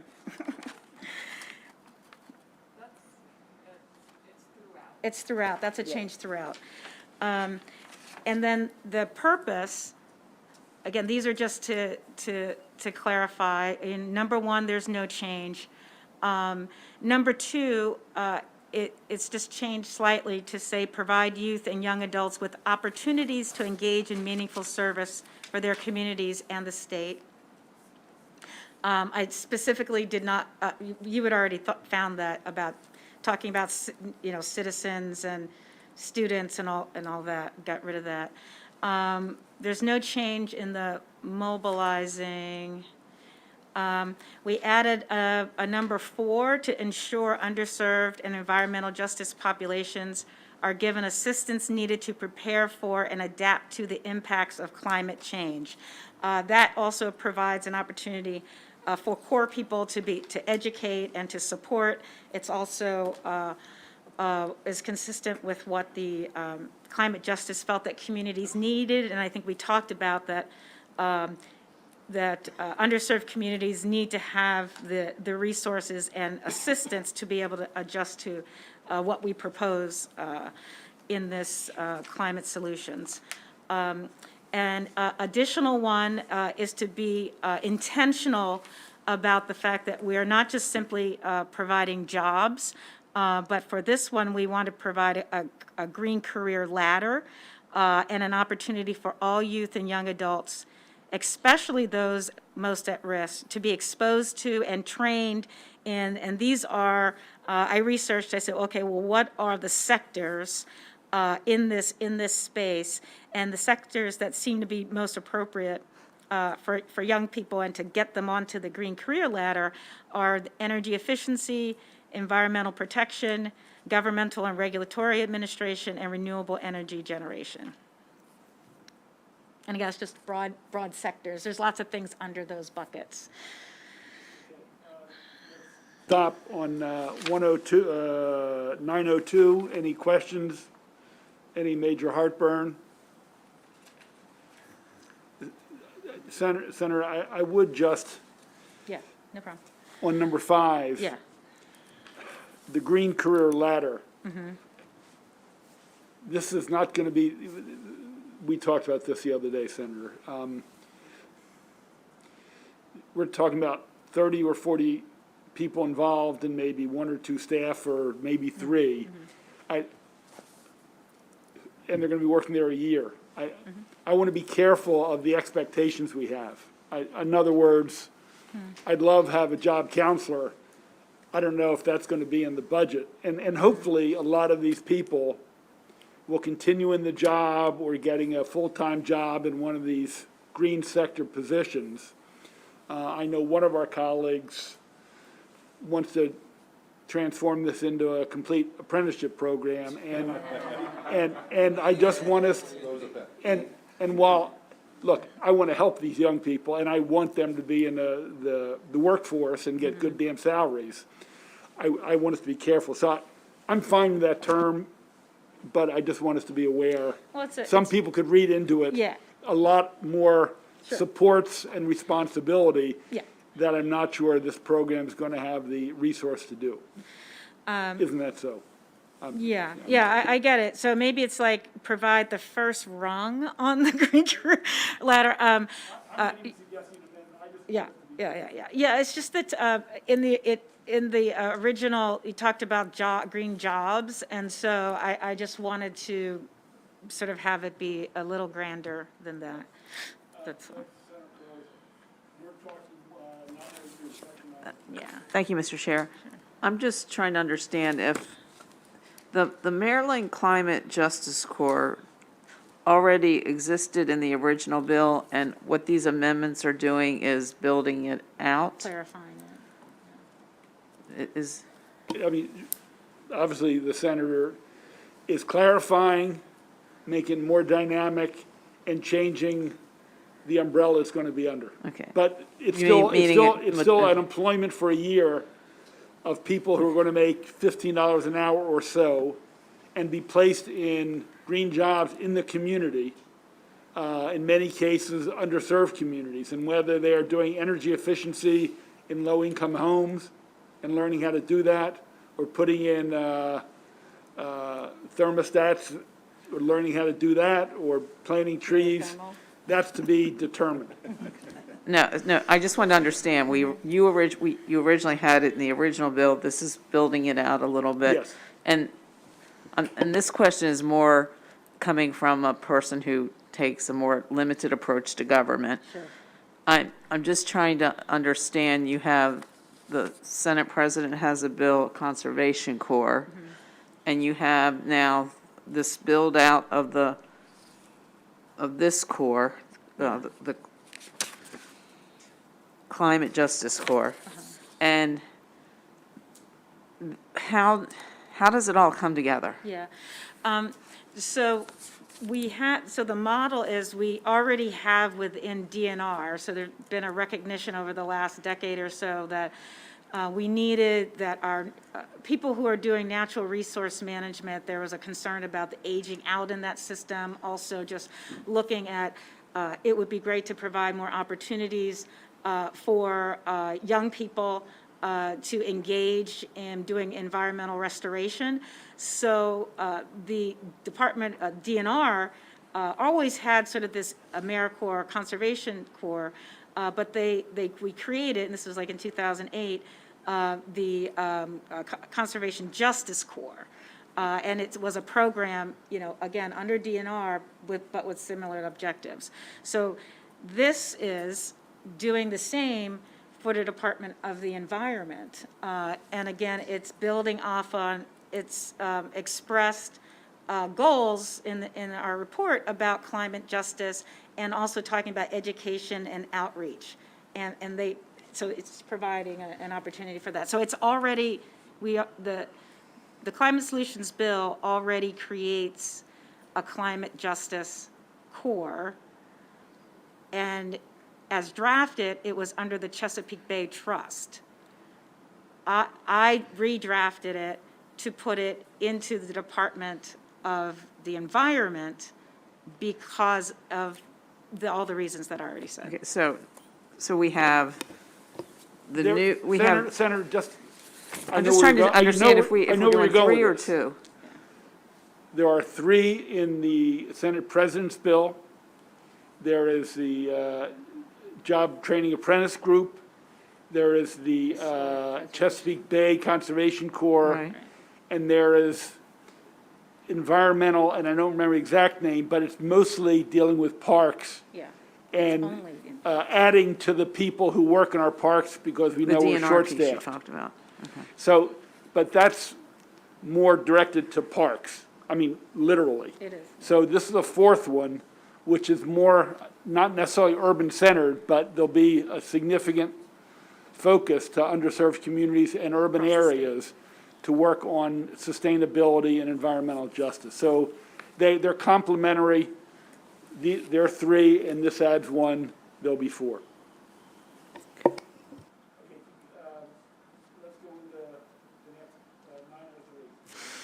I'm sorry. Can I just make a suggestion here? As we talk about 903, this is probably a good time, just because the movement from the Bay Trust to MDE is throughout and not kind of like in one particular part. We should, at some point, need to take a vote on that concept as well. And this might be an appropriate time to do it, because this is getting into the governance of the core program. Okay, look, as a sponsor of the original language, I knew there was one core working, and they had a template, and they had a model. And because there was one working, I put it under their umbrella. After conversations, well, first of all, a new umbrella was created in the Senate President's that even put the Chesapeake Bay Corps under a broader umbrella with the other 2 new corps that I just referred to. Senator Washington said she thought rather than putting it under the Chesapeake Corps, which was my initial thing 6 months ago or a year ago, whenever it was, suggested another approach, and I'm deferring to her on this. So that's where we are. So the concept is to put it under Department of the Environment with a specific core board, which actually was in the original bill. So that's the change in the framework. And there's changes to the core board in this as well. Right. Let's let Senator Washington walk through that, and we'll then maybe either vote on it or get through it. Yeah, I appreciate that, because I would like the concept, and also I'll have to give some partial responsibility to the good delegate from Baltimore, senator from Baltimore County, Senator Lamb actually suggested MDE, because I was going to put it in DNR, but I absolutely, as I looked into it and I read their reports and what they've been wanting to do, I got excited about creating this within MDE. So that's the concept, is taking it out of Chesapeake Bay Trust. So in other words, we're not subcontracting this important core to another entity. We're taking responsibility of it, and certainly we'll always have the option to work with other organizations. I think it also provides an ability for there to be a direct relationship. More smaller groups can be involved in it. So I think there's a lot of pluses for having it be administered by MDE. I have a question. I understand that this would be taking it from the current entity that has this is the Chesapeake. there is, Okay, Proposed to be under Chesapeake Conservation Corps. okay, and this would But put it's- it, and this would put it in. I'm sorry, I apologize. the trust. The Bay Trust The Bay. has been overseeing the Chesapeake Conservation Corps since its inception. And originally, I said we'd put this under the Bay Trust as well, so they would have two corps. And so it has been suggested that let the Bay Trust handle the Chesapeake Conservation Corps and leave it at that. And the two new corps will be under this new umbrella and will be under this framework being suggested by Senator Washington. So this one's under MDE, and is the Chesapeake Corps, who's that under? Okay, so DNR doesn't have any corps right now. They do. They do. So they have a corps, MDE's getting a corps, and then we have this other corps? So just to be clear, Maryland Corps, as passed out of the committee, is really a funding mechanism and a quasi-public agency to distribute funding. It does not operate a corps itself, but it would allow for funding to flow to the Chesapeake Conservation Corps. Theoretically, this corps, if it is established and funded, any other service programs of the state. So is the Chesapeake Corps now kind of under this umbrella and not associated with the department? The Chesapeake Corps was established in code separate and funded separately, and I believe that was about 10 years ago. And it has its own funding, direct funding mechanism. And there is a Maryland Conservation Corps that has been sort of part of a relationship with AmeriCorps. And so there are a number of things underneath that. And then there's a special project program called the Maryland Conservation Justice Corps, which is a 6-week to 8-week summer program with youth working in parks. Are any of those under DNR, under? Yes, the last two that I And that mentioned. doesn't change with the Senate President's bill?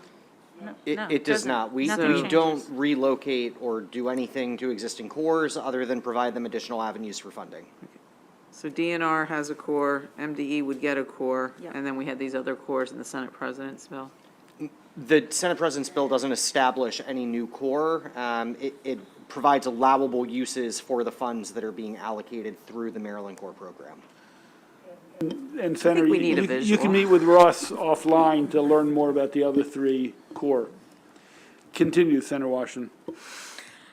So if we, I don't know if, I guess there's a consensus that it's okay to, do we take a vote? Would you like us to take a vote on the concept so that we don't talk through it, or, yeah? To switch, because that's pretty, Look, section, This is just, the whole thing, just by being where it is, moves it to MDE. okay. Yep. Any objection to it falling, it being run through or under MDE? Any objection? Okay.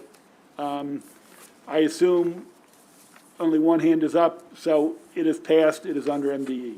To explain my vote, it's just, it's not the substance. Yeah, yeah. It's taking, where I look at opportunities to combine and maximize, and then putting it in the department where we already said that they're short-staffed and have other challenges. okay. So, yeah. We reviewed the changes in 701 on page 9. We reviewed the changes in 901, and we reviewed the charges in 902 of what the purpose was. Any objection to adopting those? 701, 901, 902. That takes us up to 903, and we've also adopted where it's going to be housed. Okay, continue.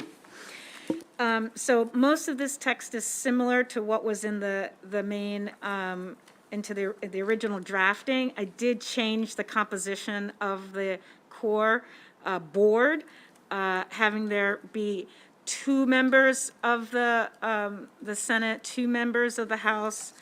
One, there was, I think there was a specific recommendation for there to be Morgan State University. Instead, I just said 1 president from an HBCU, and that person would be appointed by the Commission on Sustainability Chair.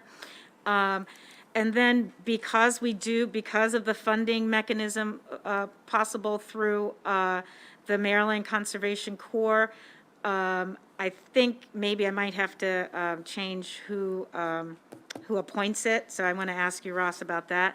But did want 2 members from the Maryland Conservation Corps on there because of their expertise.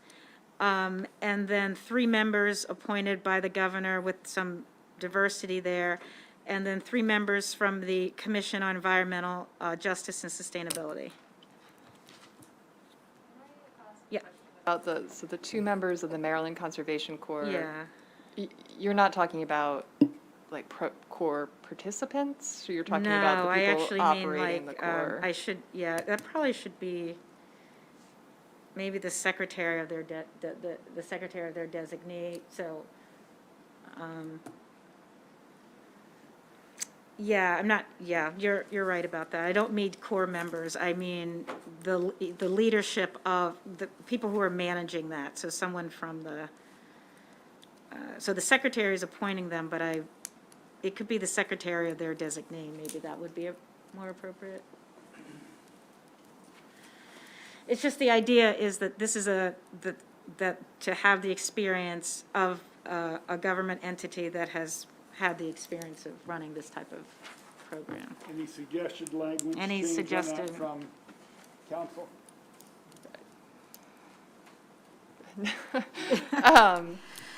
I mean, it could just be the secretary or their designee. Of natural to resources. make it easier. And you want 2 Yeah. members, okay. Yep. And then all the rest of it is what was in the bill before. Okay, let's come back to this. Yeah. No Let's problem. keep rolling. Yep. We'll come back to it. Okay. Let me just interrupt for a minute. Russ, what is the actual name of the umbrella funding group Yeah, that's kind in of what I wanted. Senate President's bill? It is the Maryland Corps Board. The Maryland Corps Okay, Board. maybe that's what I mean, And it- Maryland Corps, yeah. Okay, this, That- the Maryland Conservation Corps, that's the thing that exists in DNR? Yeah, I was actually thinking of the broader Corps. Which broader? That broader? Yeah, because it's because of the funding connection. But is there a board, Russ, on Yeah, yours? Yes. yeah, So we could say Yeah. 2 members of the board of the Maryland Corps Board? yes. Because there was That's 2 the members material from to the build a house. Chesapeake Bay Trust was on the board, on this board, so I was swapping out, but I just wrote the wrong thing. In theory, yes. I think I guess only concern in practicality would be the bills are concurrent as far as when they go into effect, and so the ability to appoint from the Maryland Corps Board will depend on when passes. Maryland Corps Board members are appointed to begin with. But that is entirely up to the committee. Okay, we can always correct that in crossover. Let's, Yep. if it doesn't work, it doesn't work. But for now, we'll say 2 members of the Maryland Corps, the board of the Maryland Corps Board, or 2 members of the Maryland Corps Board. But Thank you, yeah. appointed by the chair of that board, presumably. Yeah. Okay, let's keep going. Some of this is boilerplate language. It is, all that is. Okay, so the rest of 1903, anybody have any objections? This is standard language about lobbyists can or cannot do. You can't receive money, et cetera, et cetera. So we're looking at 903 with the one change. Question? Yes? In 1903, just wondering whether, while we're here, we should consider making it clear that we want the Corps' meetings to be live streamed. so that they are public.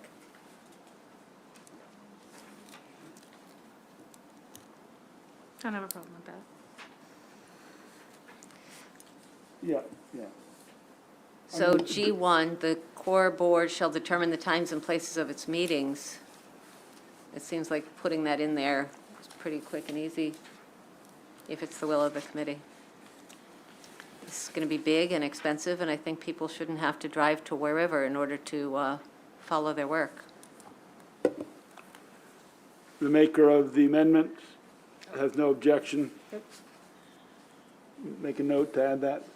So a requirement that all meetings be public meetings be live streamed. Yeah, we can use the same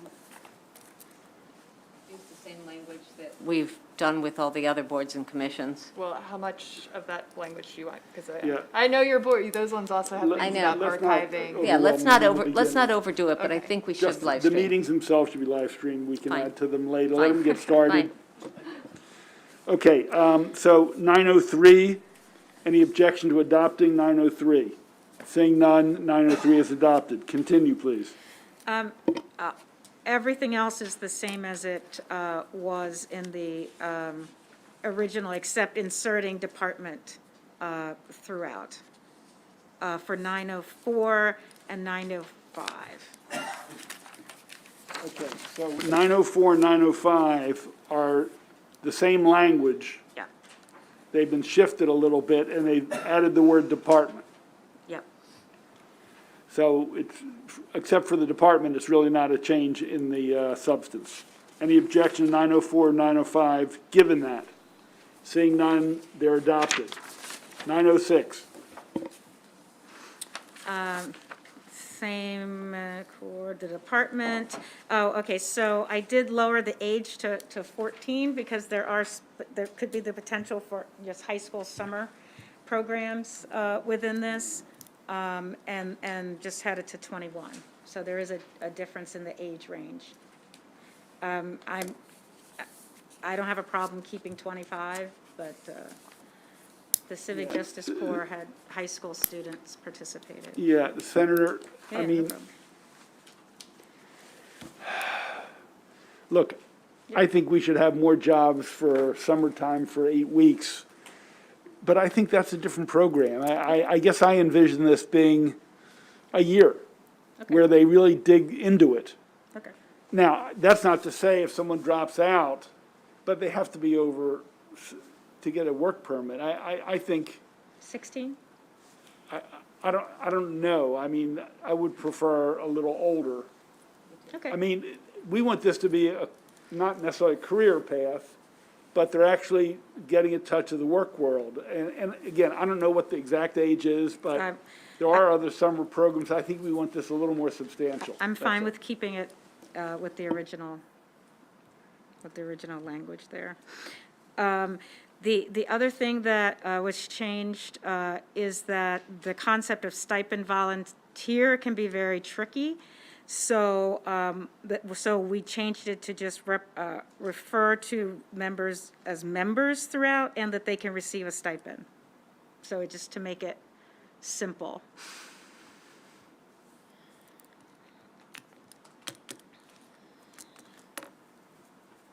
There's if you refer to someone as a stipend volunteer, there's limits into the amount of money they can receive and the type of work they can do. Your stipend? And if you refer to somebody as a stipend volunteer, there's just, that has a specific definition, and yeah, just Google it. And it can, in various cases, et cetera, they set limits into how much you can make, and that it also, you can't have the person doing something, you can't pay them more than 20% of what you would pay someone else to do that job. So rather than referring to them as stipend volunteers, we can just refer to them as core members, and they can be core members that receive a stipend. No limit on that? There's no limit on that. Okay, so I'm doing quick calculation of, if we do $15 an hour, it's somewhere between 27 and 30,000 bucks. approximately? I mean, just so we know, I'm not saying good, bad, or indifferent. Am I off, Russ? Service. Yeah. In terms of the, I hate to call it a salary, because that implies something else, but other than, short of the other benefits, I mean, the hourly wage, if it is 40 hours a week, $15 an hour, times 50 weeks, or whatever it is. Depends on the length of service. If it's a 6-month thing, it would be closer to $16,000. Okay, okay. Okay. But putting the ages back to where it was? Yep. Any objection to adopting that? Bless you. Okay, then 106 adopted, 107.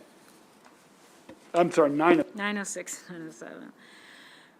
907. Again, everything else, that stays the same, department change. In talking about the projects, oh, no, we already talked about that. That got moved. Yeah.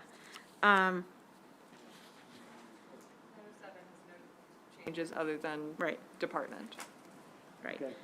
Any objection to adopting 907? Well, we don't, if it's not an amendment. It's Well, n- It's Well, it still is. part of the It amendment, is so because let's it's just, amendment. Any objection to adding the word department, saying 907 is adopted? We started already, I think, talking about 908, so you had a concern about the green career ladder language. Now, well, and I actually, can I flag Yeah, I this a don't little bit? understand that Because either, I understand the green career language earlier, which talks broadly about the goals of the core program, but this is talking about what a clean energy project is. So that would be something. Yeah, I don't, Where, an organization says, oh, I have a project to install renewable energy, oh, I have a project to undertake holistic retrofits. I'm not sure what a project to provide a green career ladder would be. well, So- it would be a project that provides some training or exposure in the area of energy efficiency, environmental protection, government, yeah. So it is related to the projects. So it's a project to, With the goal of providing them, because the other ones aren't talking about project goals, it's talking about specifically what yeah, the okay. participant would be asked to do. So I'm suggesting that if we do this, maybe Get rid of, narrow it a little bit. yeah. So could it just be the energy efficiency, environmental protection, renewable energy generation, those things? So a project to maybe provide experience in. Yeah, yes.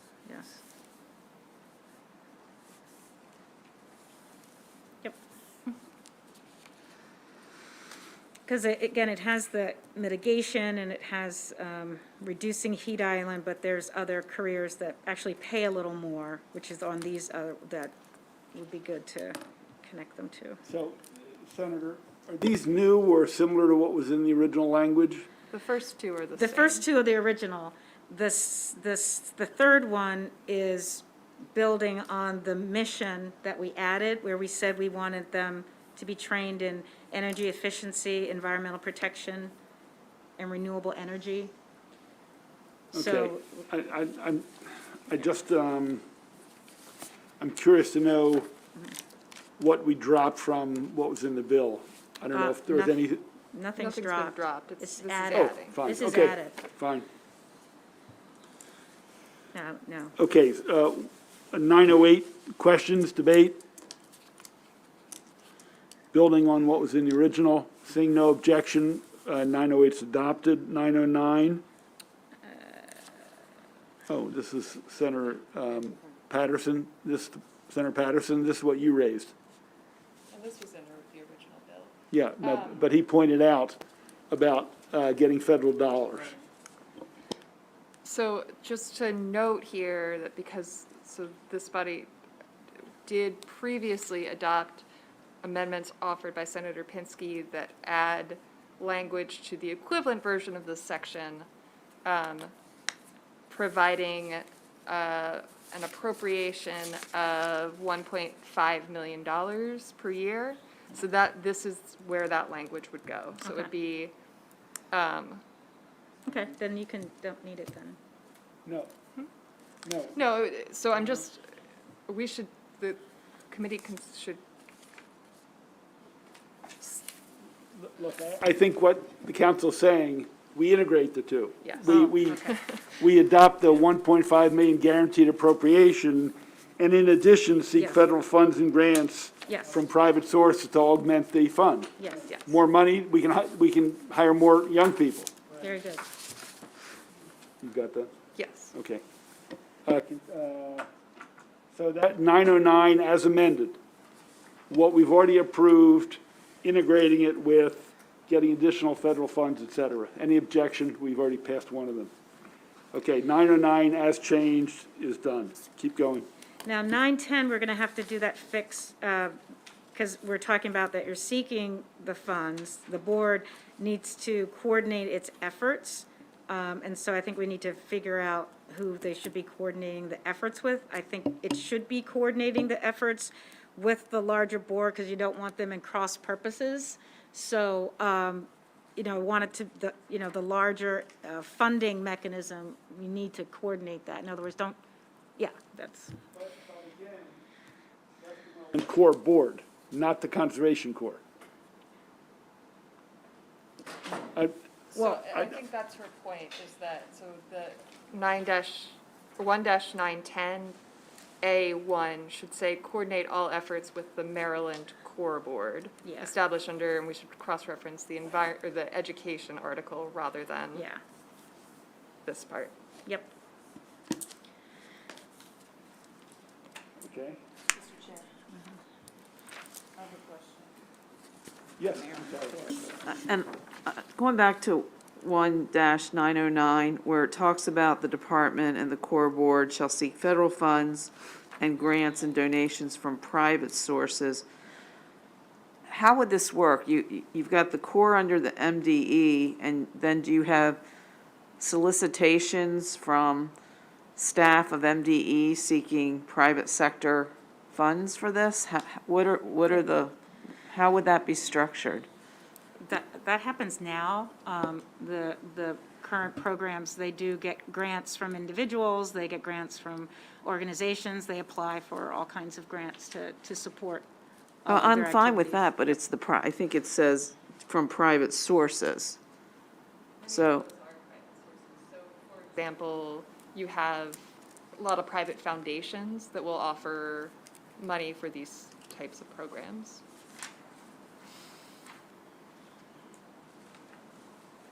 And so that language, so does private sources mean private sector, meaning corporations?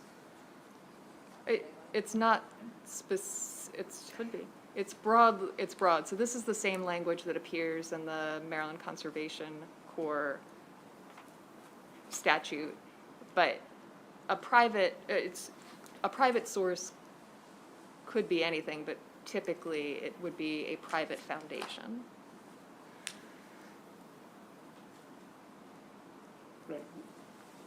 If we can acquire additional money to hire more young people, as Senator Patterson pointed out when I spoke with him yesterday, I think the day before, I can't remember, there are a number of federal programs out there.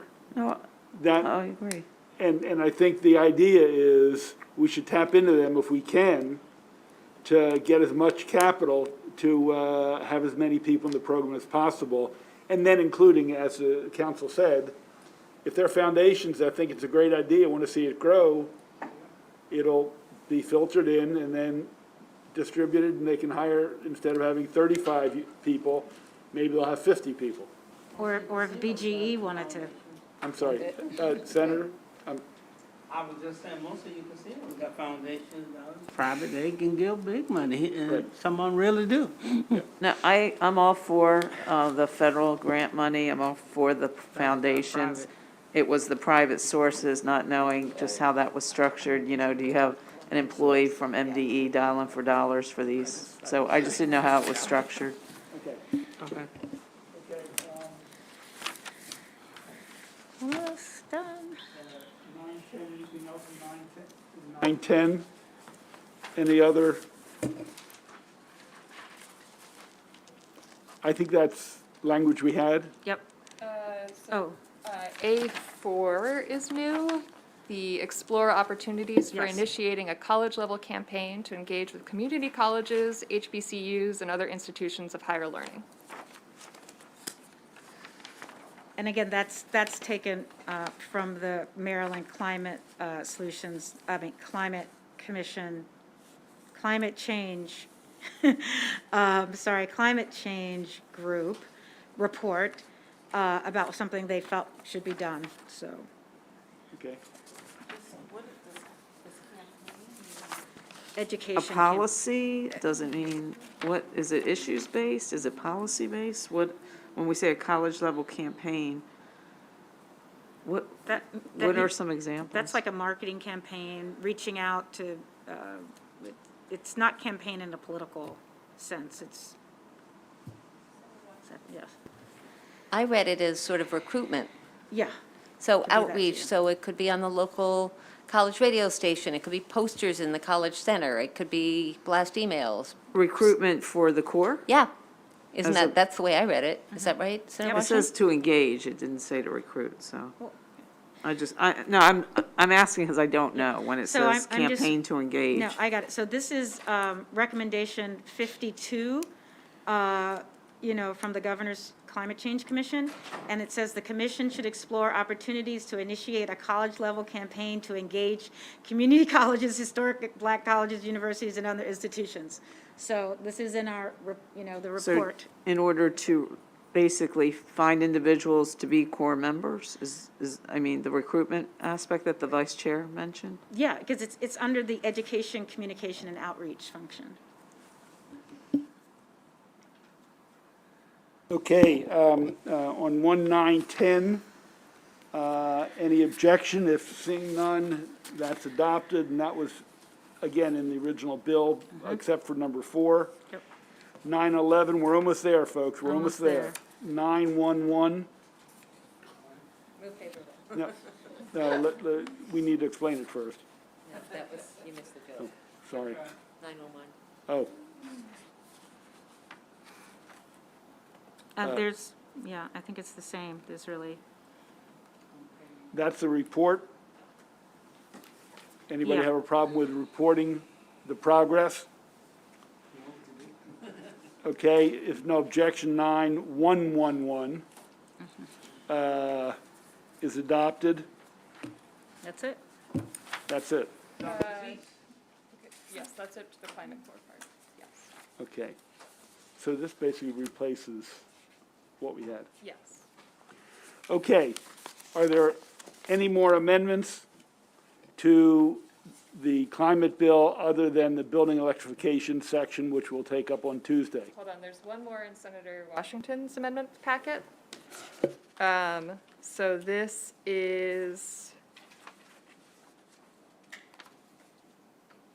page 16, so it's the last page of that packet that I handed out, saying that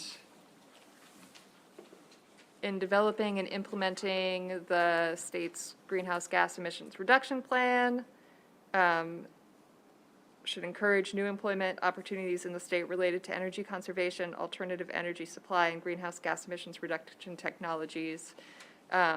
The bill had initially said, particularly in areas of the state experiences low rates of employment or high concentrations of poverty, this would substitute a combination of urban heat, climate change, and environmental justice impacts. Put your mic on. We've identified all throughout the bill. It's making it consistent with what we've identified throughout the bill. About the amendments, any objection? Any objection? No, it's how it should be. That's adopted, seeing no objection. Okay, so the bill, other than the sections that have been discussed, and you can, people can offer amendments to the bill. I think there will be other amendments. I'm not sure what they're going to be, and I'm not hiding them. They're still being discussed and worked on. It, I think, will be, how do I phrase this? probably not as aggressive as what's in the bill for prospective or retrofitting. That's a conversation that's going on. If I have certain amendments, I will get them to you as soon as I can. If you want to create some amendments, you can do that. We'll take it up as of now, Tuesday after voting, and then we'll vote the whole bill. Unless I've been convinced that we really missed something in a major way, we're not taking other amendments on the section we just dealt with. No, we've had time, and I don't want to litigate things. So that's where we are. Thank you for this. I said 6, it's 6:04. You'll still get dinner. Nice, thank you Before all. the show. Thank you, have a safe weekend, and thank you for your work, Senator. And thank the staff. Great work. Absolutely, absolutely. Absolutely. And whether you like the bill or not, I think each time we go through it, it's a better bill. I think we made the improvements last year. It was a good bill when it passed the Senate. Obviously, it didn't pass the House. I think we've made improvements, and I think people should be proud. Thank you. Adjourned.